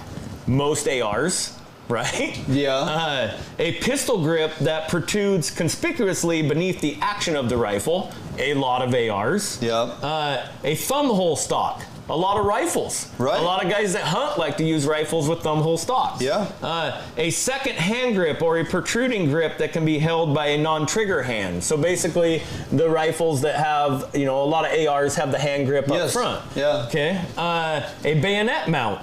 This is kind of funny. A grenade launcher. Oh, for How many guys are running around with a grenade launcher, right? Those that aren't a very good shot. A flare launcher. A silencer, a flash suppressor, a muzzle brake, a muzzle compensator, a threaded barrel capable of accepting a silencer, a flash suppressor, or a muzzle brake, a muzzle compensator, a characteristic of a like kind of enumerated in clauses through 1 through 6. So basically, a big thing over the last couple years has been suppressors and hunting with suppressors. Right. And a lot of guys have went out and equipped their barrels with muzzle brakes or threaded barrels so they can put on a suppressor. Right. You now own an assault rifle. Way because to go. it put a suppressor on it for hunting. Right, for hunting purposes. So a lot, I mean, I can think of 20 buddies that all like to shoot long range that are all using muzzle brakes on their guns. Yeah. Assault rifles now. So if you think that it's, worded just to infringe upon the rights of those that are hobbyists, collectors, indoor range shooters with your AR series or any other type of recognized assault rifle, think again. This stuff crosses over into the things that we like to do, simply go hunting. Right. The ammo restrictions are absolutely out of control. I posted a video here earlier in the week. A gentleman by the name of James Gallagher, he's down there in California, and he posted up a video to make folks aware of, hey, this is what's happening here in California, and it's going to be, the verbiage is happening in Virginia come the 20th. Our governor and Sideshow Bob have already said, hey, we're going to basically follow their lead and get this, all the stuff's already written. They're just waiting to introduce it.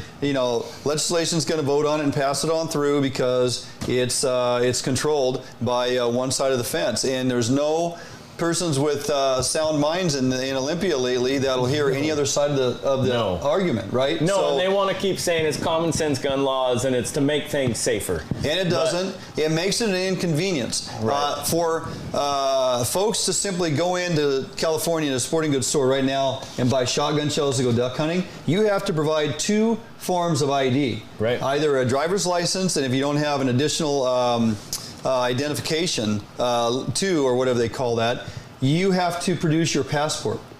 Or if you don't have your passport, you have to bring your birth certificate to buy shotgun shells to go duck hunting. Okay? If you don't have a second means of information that shows and confirms your current address, you can be denied. If you come in and try to buy that stuff and you don't have the proper paperwork, which could be 2, 3, or 4 pieces of documentation, they can deny you. They can also red flag you to say you require a background check to purchase ammunition. This stuff is absolutely out of control because, again, it doesn't hit the criminals on the streets one damn bit. It hits the law-abiding, hard-working, middle-class income citizens of our state and across the nation that simply want to recreate, go out and go hunting, albeit if you're going after big game, want to use a suppressor on your rifle.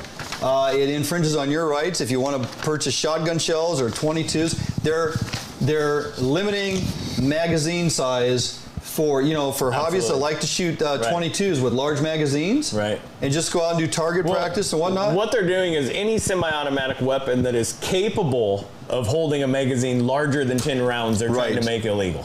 So, I mean, basically any weapon that has a magazine is going to be illegal. And then they want to talk about this being safer, but we all know as sportsmen that the only way to make firearms safer is through education, right? And training young kids to handle guns safely and to make sure that everybody respects guns. So what they do in Virginia is go, oh, okay, well, we're going to fix that problem. We're going to not only ban the guns, but we're going to make it a Class 5 felony to be basically a hunter education instructor. So Senate Bill 64 in Virginia, a person shall be amended to is guilty of unlawful paramilitary activity punishable by a Class 5 felony if he teaches or demonstrates to any other person the use, application, or making of any firearm or technique capable of causing injury or death to persons, knowing or having a reason to know of intending that such training will be employed for use. We have buddies that manufacture their own guns.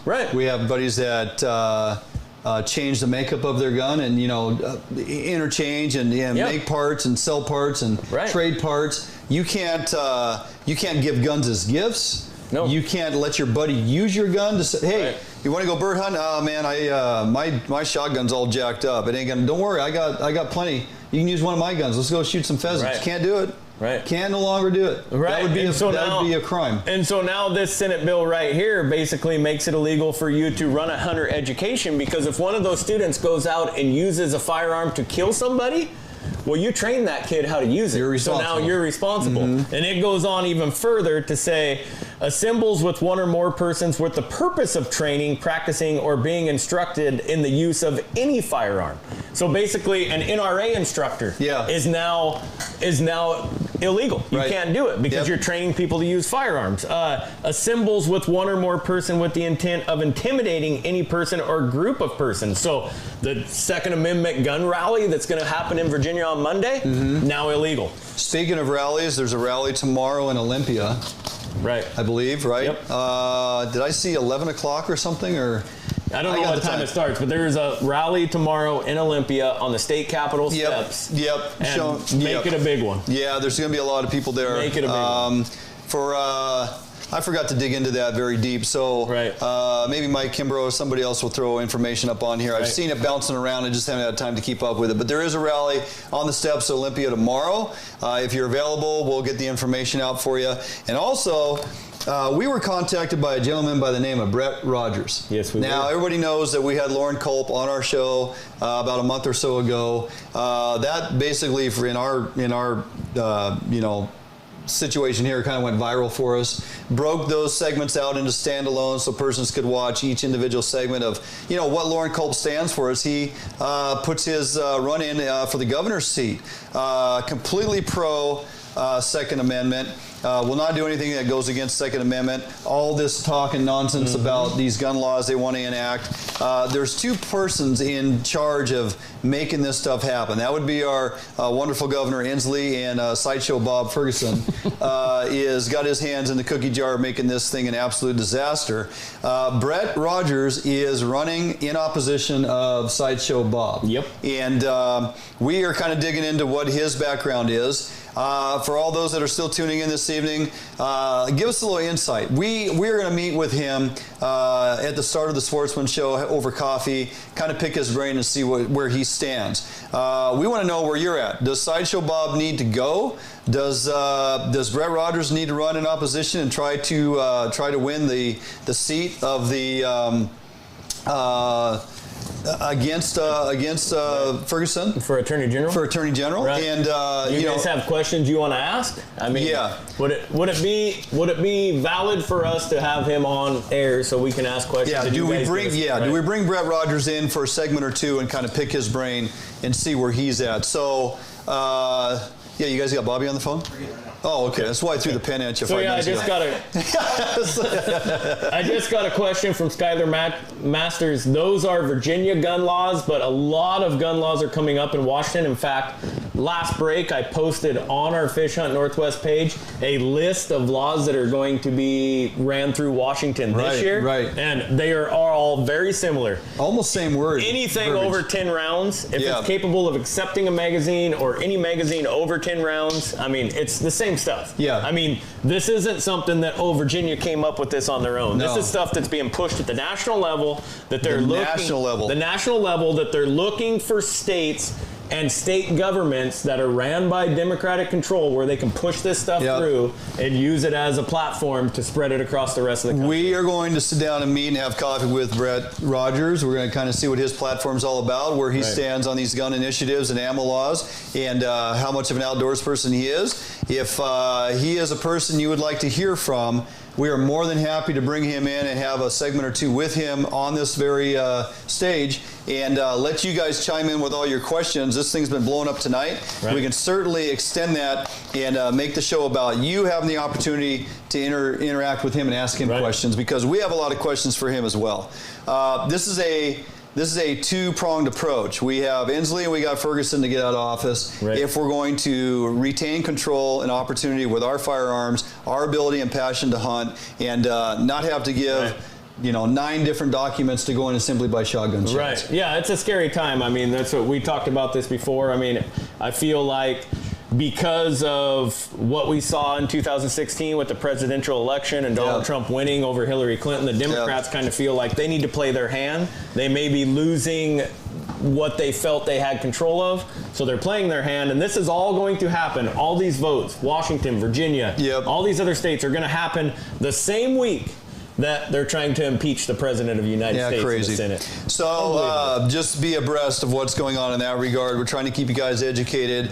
You need to be aware of what's going on with our gun and ammo laws here in Washington State as we move forward, and elections will be coming around shortly. You'll be here before you know it. Stay educated. We got Bobby on? Is that a yes? That was a yeah. It was a yeah. Yeah. I got my ears on? Oh, I should turn that on. Got him on, or is he out fishing Spring Kings? Yeah. Spring King. Bobby, are you there? He'll be. Oh, David's still messing around with David's stuff. still playing with. Do we need to jump commercial break, or are we going to get this done with Robert Kratzer? We're making this done. Okay. All right. Hang in there, Barnum. I'm hanging in. I got my earpiece on. Yeah, folks are chiming in here, Barnum. Bye, Bob. Not Bob Kratzer, but Bob Ferguson. For the love of God, get rid of Ferguson. Yep. JJ Dial says absolutely bring him in. Yeah, okay. All right. Yes, agree with JJ. Vote them out. You guys are doing a great job. Thank you. Well, we're trying, Larry. Appreciate the support. Again, we don't want to bring folks in and have segments and interviews with potential things that may bore you. But if we are all collectively looking at this and need to get an understanding of what's going on at the state level, especially in Attorney General, we are more than happy to bring Brett in and see what he has to say. So we're gonna do that Wednesday. We're going to meet with him, I believe, at 10 o'clock, and we'll see how that goes. Yeah, we'll do that. And like we said before, because it's all about equal time, I mean, if any of the Democratic candidates want to come join us and sit down in these chairs right here, we'd love to talk to them, too. Yeah, bring in the Dems. See what they got. Right. What do we got? You should have Bobby on. Oh, we got Bobby on. Hey, Bobby, you there? I am. How are you doing? How about that? Sorry for the delay, my friend. We've run a little long. I can't get Barnum to shut up this evening. So, anyway, yeah. I've been listening, but I think it goes both ways. Oh, you might be onto something there. I would agree. Let me officially introduce you. Robert Kratzer, Angler's Guide Service. Been a friend for a very long time. Had the opportunity to fish with you and have never had a bad day. And really appreciate what you do out there with your guide association, all the good stuff you guys are doing. But hey, we're going to talk a little bit about steelhead fishing, and then perhaps a quick preview of what folks can expect at your seminars coming up at the NW Sportsman Shows. So all in all, how's steelhead fishing been this last week and compared to like how the season started out? Definitely gotten better after that rain. We finally got some fish. So there's a bunch of hatchery fish showed up in the bogey seal. Some wild fish showing up in the solduck, the hoe, the kalawa. They're kind of spreading out. So things are kind of returning back to normal. Nice. The early fish that predominantly show up to give you that opportunity around Christmas and stuff, that just didn't really ever happen, did it? It didn't. There was a few around, but definitely not what we're used to. That's for sure. Yeah. Were you a little concerned of what the season might shape up to be, or have you been doing it long enough that you go, well, we've been through this before. We just got to kind of give it a few weeks and see when they start showing? I wasn't too concerned. I was there. I was worried. I wasn't really worried at all. I was just going to let it see what happens. They've been late before. I mean, we had a lot of late salmon this year. Right. And so I figured our steelhead would be here. We've had very few seasons over here on the coast that have ever been really bad. So I wasn't too concerned yet. So what's getting it done? River levels are dropping in nicely with the cooler temps finally, and we don't have big gully washers of rain coming to blow these things out again. Should have some pretty decent fishing. Well, you're going to be busy at the Sportsman Show, but up until that point, should have some still good opportunity. What's been getting it done? Side drifting, soft plastics, bait where it's allowed on your hatchery fish. What have you been doing? I've been mostly concentrating on the wild fish, so I've been float fishing worms, bobber dogging worms. I've done a little bit of side drifting, bobber dogging some bait, but for the most part, I've been sticking to plastics, worms, and that's pretty much worms. I'm a worm guy as soon as those big wild fish start showing up. Yeah, you're not afraid to run good-sized worms, too. Don't you mostly run good-sized, 6-inch worms or so?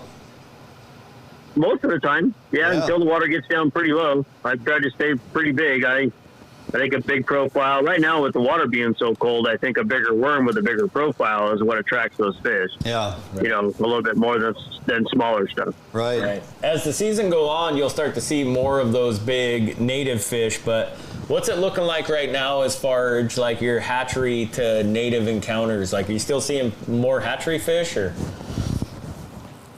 It depends on where you're at. We really only have hatchery fish in the Bogoshiel and the Kalawa. Yeah. Okay. And I would say at this moment in time now, it's about 50-50 on hatchery versus wild. If you go to the Solduck or the Hoe, you're pretty much predominantly going to see wild fish. And that's what I've been concentrating on is the Solduck, mostly on the Solduck recently.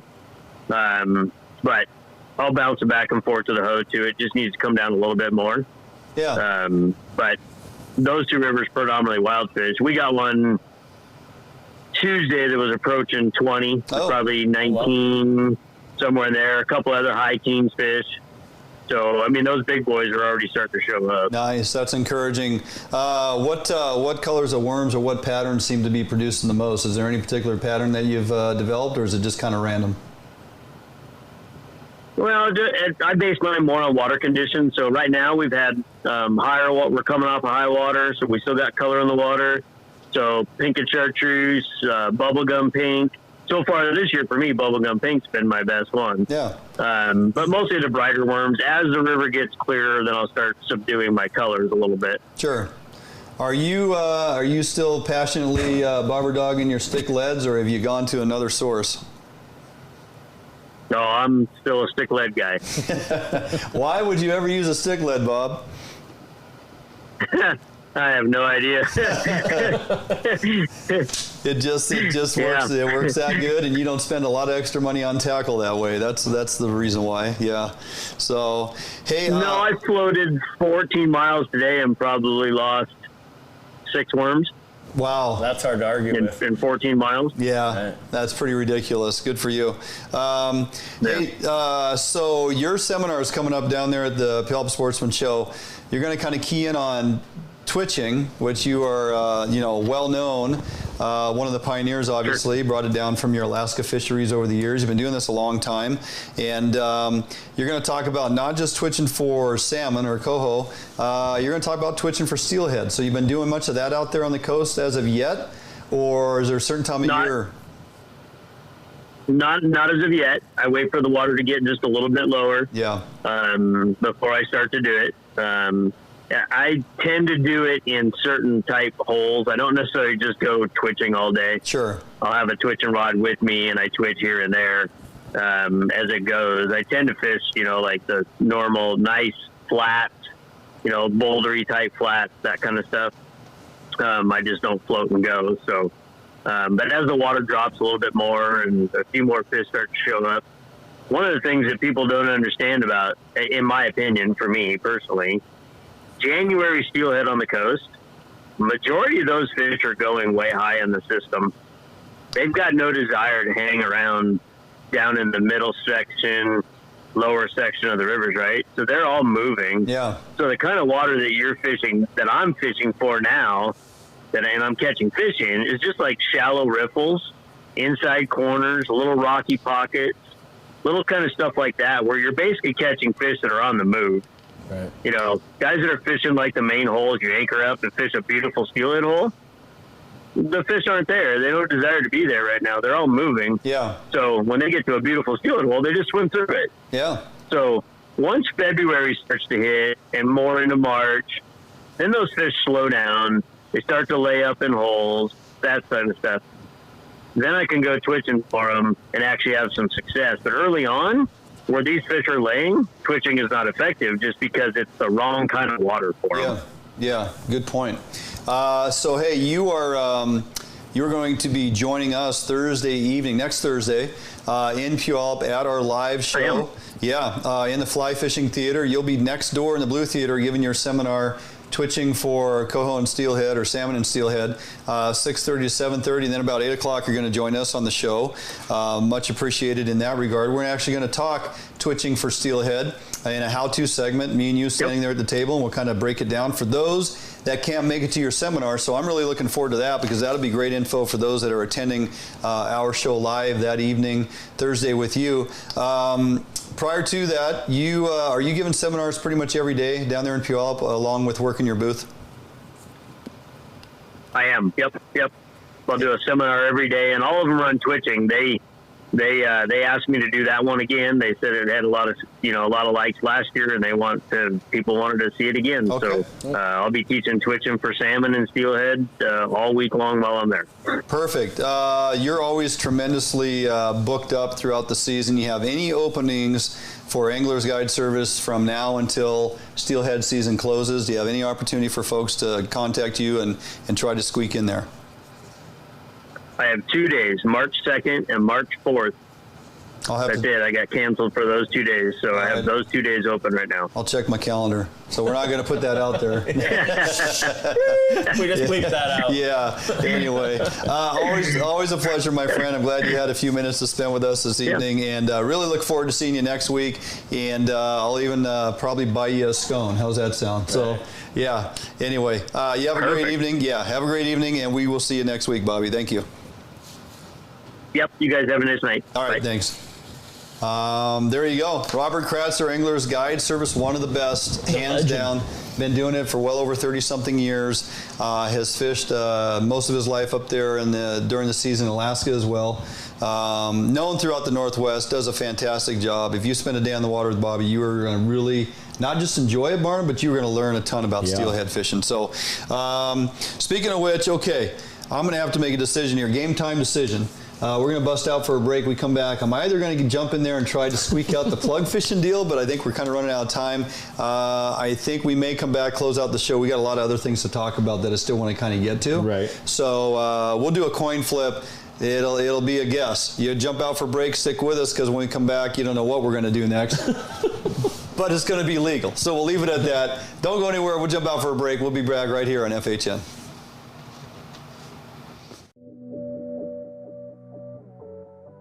Defiance boats are built without any structural wood materials. That is why we back our boats with a lifetime warranty. All of our Defiance boats come standard with large fish boxes that are fully insulated so that you can ice your fish properly all day. Defiance boats feature a 21 to 22 degree dead rise at the transom and a large reverse chine for incredible handling and stability offshore. Defiance boats are foam flotation filled and unsinkable for the ultimate in safety while fishing offshore.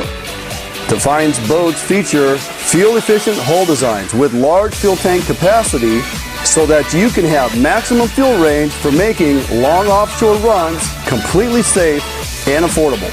All Defiance boats come standard with self-bailing decks for improved safety while at sea. Defiance Boat offers all our boats with Honda outboard packages so that you can take full advantage of the reliability and 5-year top-to-prop warranty from your Honda outboard. Defiance Boats for all your boating needs, and let us help you get out on the water.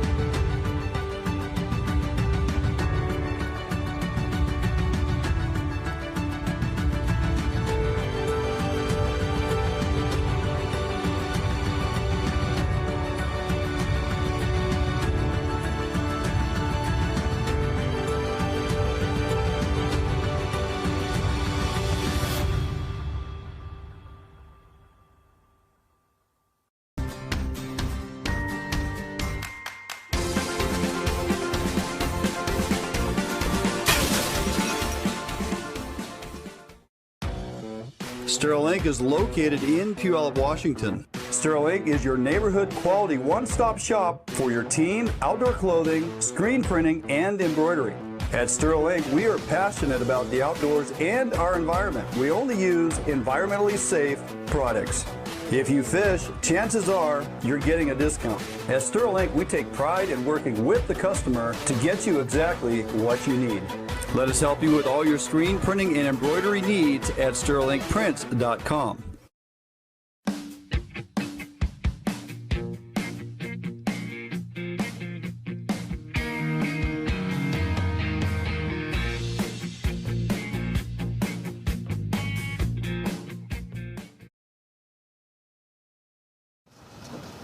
Hey, welcome back. Unlike what we just showed there on the screen as it rolled through, Bait Lab presentations are brought to you by Max Lure. And they are. This week. You remembered this week even though you're not doing it. Yeah. So they are brought to you by Max Lure, and we're very pleased to have them on board. That being said, because of time restraints and long-windedness and way too many topics this week to get through, we're going to forego the plug fishing. We still got plenty of steelhead season left, so we will get to the plug presentation here in the near future. Look at Dan Bandy sitting there, plugs in all caps. Brandon Worth plugs. JJ plugs can wait. So, thanks Bobby for that great info and insight. March 2nd and 4th, if you want to join him out there on the OP and have an opportunity at some big wild steelhead, you will not be disappointed. But you better get on the phone quick because I'll be talking to him shortly and book a date for me and my dad and the beard. So, with that, we've been talking a lot of gun laws that are coming into play. Potentially Washington is going to be, I don't want to say up in arms because that kind of That'd be the opposite. That'd be the opposite. We're going to be up without arms. Yes, we're going to be another state without arms, much like California, much like Virginia. Mike Kimbrough did post the article, the rally tomorrow morning in Olympia starts at 8:30. The House Judiciary hearing is at 10 a.m., so the rally starts at 8:30 in Olympia if you have time. Somebody who's experiencing the difficulties in ammo purchase, something as simple as buying ammunition for going duck hunting. Blake Manning is the owner of Redwood Fishing Adventures down there, resides in Cloverdale, California. He's been following our page and we've been interacting, talking egg cure recipes and whatnot. I noticed he's also a recreational waterfowl hunter, enjoys getting out, and isn't an outfitter per se on the guiding for hunting, but he is a river fishing guide, and we appreciate that. I reached out to him to say, hey, is there anything going on with the difficulty in purchasing ammo? Have you ran into any issues with it? And he just started laughing. He's like, oh my God. So, and he said a few words that we can't say on the air. Hey Blake, how you doing this evening, man? Appreciate you answering the phone. Yeah, absolutely. Can you hear me? Yeah, absolutely. Yeah, you're good. So kind of walk us through a little bit, if you would, after these laws passed in California, and you went in to buy some shotgun shells. I think you told me you're going to go do some duck hunting. What did you face when you walked through the door, simply wanted to buy some shotgun shells? So the first time that I had any experience with that, they had California had passed a law, I think it was 2017, it actually went into effect the first of the year in 2019, and that was that all ammunition that you use for hunting had to be lead-free. Right. So deer season started coming around, archery season started coming around in July. We started archery hunting for blacktail in July, and rifle season for the unit that I'm in starts in August.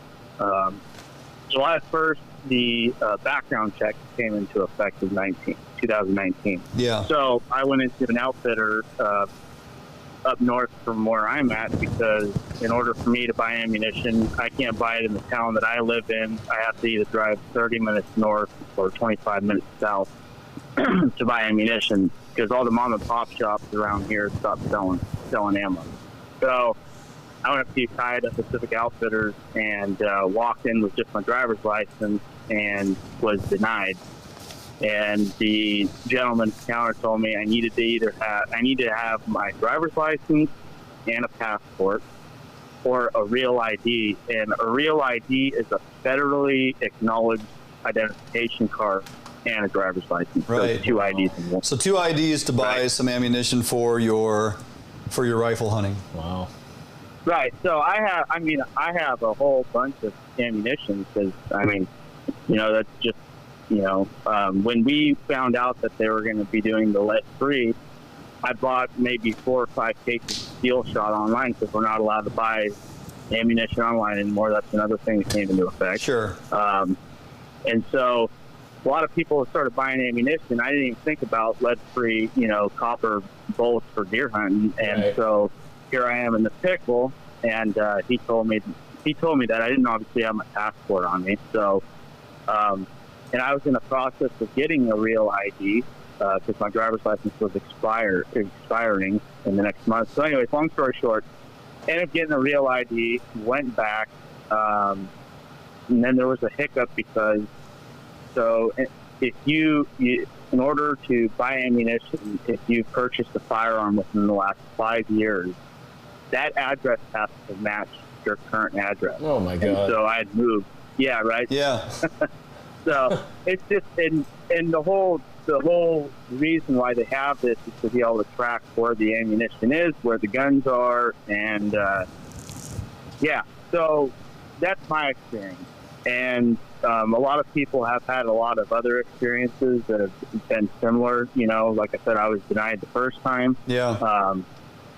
And so, there's a lot of other laws that come into effect other than just the background check. That was the most latest, but there was a bunch more that were passed before that, which I was reading your guys' the post that you recently posted within the last hour. A lot of that stuff California already has. Yeah. Right. They've already passed. Are you limited on the number of boxes or cases of ammo you can buy at any one time? No. So you're allowed to buy however many you want. Mm-hmm. They were trying to do something where, like, let's say I own a 270 and I have a non-registered 30-06, which is illegal to have a non-registered 30-06, which I'm not saying I do, but I'm using it just as an example. Yeah, we're not saying you do or anything. So, right. So let's say, like, somebody wants to go in and buy a caliber or, a shotgun, the shotgun shells that they don't have on that it doesn't show that they have that registered caliber under their name. They were trying to make that illegal. Oh. So now you can buy any caliber, anything. There's no limit.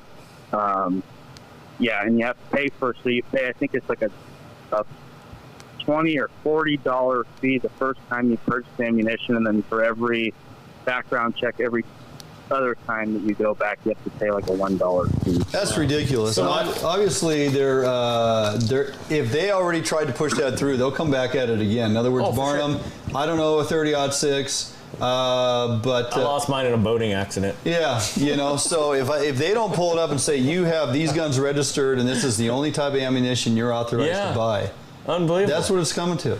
So I guess my first question to you, Blake, would be, when you moving? Yeah. Well, I have. So here's the thing: is my wife and I were talking about moving up to like Roseburg, Oregon, Southern Oregon, State Jefferson, which I love the area. Yeah. And then we were thinking about even Washington, but like it's going north to you guys. All right. Oh yeah. Chaos. Yep. And my buddy's over in Idaho, and he's asking me, when are you going to move out to free America? Right. Yeah. That's what I was going to say. I would avoid Oregon and Washington. Yep. I'm not sure you're just going to bring those laws with you, I think.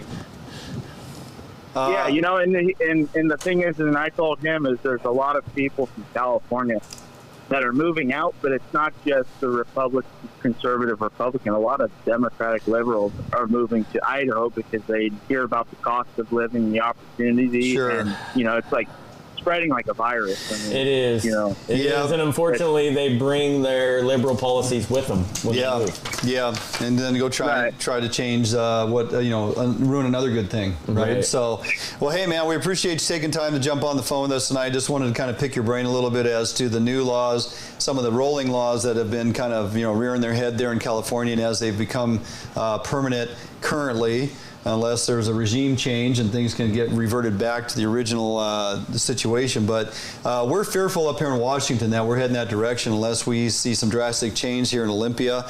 So appreciate you helping us educate the folks as to what you have to contend with. Simply to go out and do what you enjoy doing, whether it's hunting big game or ducks. Man, we wish you the best, and we'll keep in touch because we'll want to definitely tap into your brain and check out what you got going on in some of your fisheries coming up. I appreciate that, Dwayne. Thank you. All right, you bet, Blake. Have a good night. Right. So you too.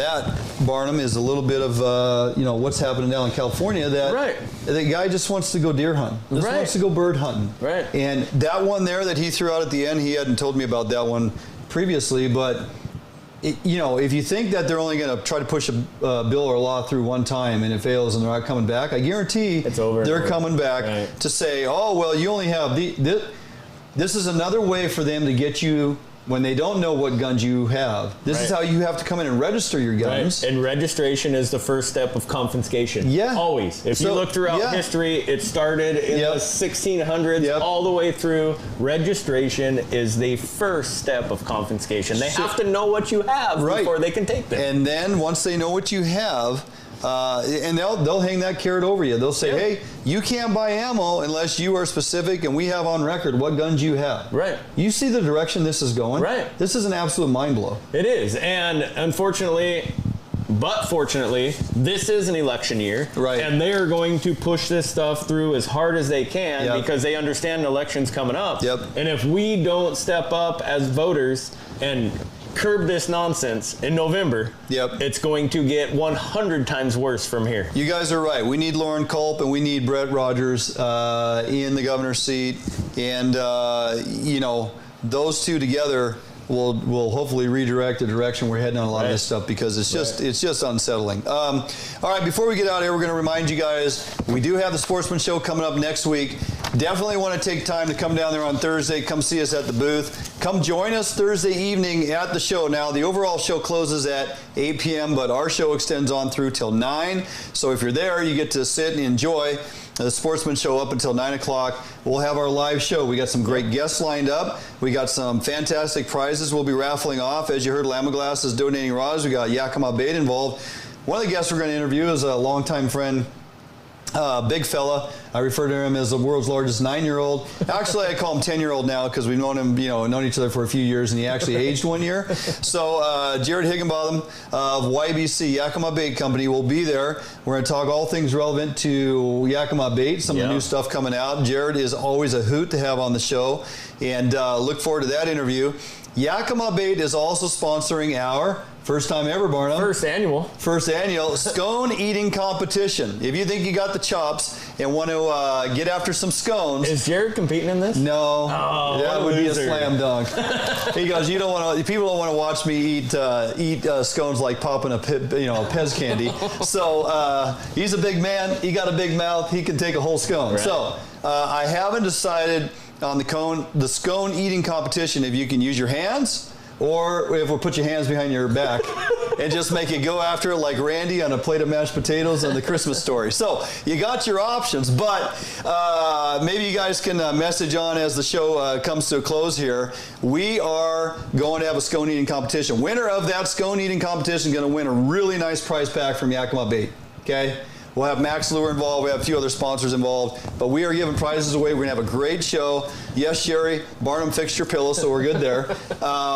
It is going to be a lot of fun down at the Sportsman Show. Come see us at our booth. We will have a number of things for sale. All our clothing. Sheri's working extremely hard. Yeah. All our clothing, beer pints, wine glasses, whatever else she has, tumblers. We have a whole new line of clothes coming out, hats, the whole deal. That'll all be there. Right. We'll be there handing out cards and reminders of when our show is, where you can find us, what we got going on. And that is for Puyallup. We'll also be down in Portland. We'll talk about that in a couple weeks. Before we get there, Saturday. Saturday, the 18th, Barnum and I will be at Bass Pro in Tacoma with a meet and greet and just kind of say hi, handing out information. So if folks aren't familiar with our show, we're going to start to try and get more additional folks to find us each and every week. So with that, we hope to see everybody down there at the Sportsman Show. If you can't make it Thursday, you miss out. If you can make it any other day, that's fine. Come by, say hi. We are in the expo hall at the far end of the complex at the main entrance to the entire facility. We'll be in that expo hall. It's where the Blue Theater is, the Fly Fishing Theater, and the Fly Tying Theater. So you got a lot of the show stuff happening there. Our booth will be there. We'll do our show, coming to you live. And for those that can't attend, we're live streaming our show from the event, so you can watch the live show as we put it on next Thursday, Barnum. Going to be a good time. Looking forward to lots of people participating. Should be a lot of fun. Hit us up during the week on Facebook, message us, or put content on our page. Show us your pictures. Steelheading this week should be pretty decent, and folks got a great opportunity to get out and go get something done. So with that, we are going to get out of here. We're a couple minutes late there, David. Looks like not bad at all. Oh, 9:03, not too shabby. Not bad considering our opening segment. 40 minutes, I think it was a record breaker. All right, we're going to close out with a commercial break. Appreciate you all tuning in this evening. We will see you starting Wednesday at the Sportsman Show this week. Have a great evening. Might even put my flip-flops on. Marine is the one-stop shop for the Pacific Northwest angler. Whether you are looking for a small skiff to fish the Sound or rivers, or a huge offshore tuna machine, Defiance Marine has it. At Defiance Marine, be sure to power your boat with a Honda outboard package. Take advantage of the reliability and 5-year top-to-prop warranty on your Honda outboards. Our service department is always here to help and serve you as the customer. Did you know Defiance Marine has boat financing experts to help get you the best term rates on your new boat purchase? If you need financing for that new boat, call us today. We guarantee the best price, best service on a repower for your current boat. Defiance Marine is a Honda Premier dealership and one of the largest on the West Coast. Defiance Marine also carries all the gear that you will need. Everything from auxiliary kicker motors to fishing tackle and bait. Defiance Marine has certified technicians that are top-notch at their job. Some of the best in the Pacific Northwest at evaluating your boat issues and problems. Stop in today or give us a call for all your needs at Defiance Marine.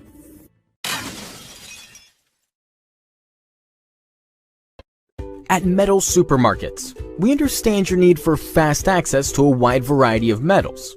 So we've made it easy.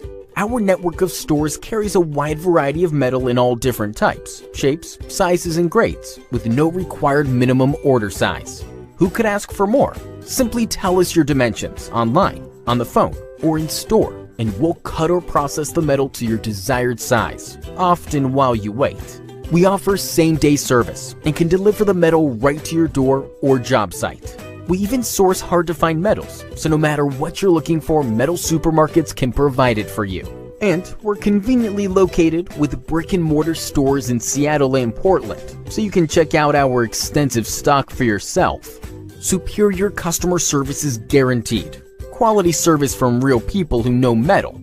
We are the small quantity metal experts. To place an order, simply call a store to talk to one of our knowledgeable customer service representatives. Fill out a quote request online, order off of our e-commerce website, or visit one of our many locations and pick out the metal you want. Whether you're a small or large business, government, homeowner, or hobbyist, we make it easy for you to buy the exact metal and just the amount you need. We've been doing this for over 30 years, so we know how to get it done. Metal Supermarkets, the convenience stores for metal. Visit or call a Metal Supermarket store near you today. What if there was a smarter way to search for your new home? Introducing the Better Homes and Gardens real estate website and mobile app. This revolutionary new search tool puts your needs first. Narrow your search to what matters most to your family, like school data, school districts, and even walk scores. Get easy access to your local affiliated agent, as well as unique and local insights about neighborhoods and properties directly within the app. With synced and saved preferences, you'll always pick up wherever you left off. Get your smarter search started today with Better Homes and Gardens Real Estate.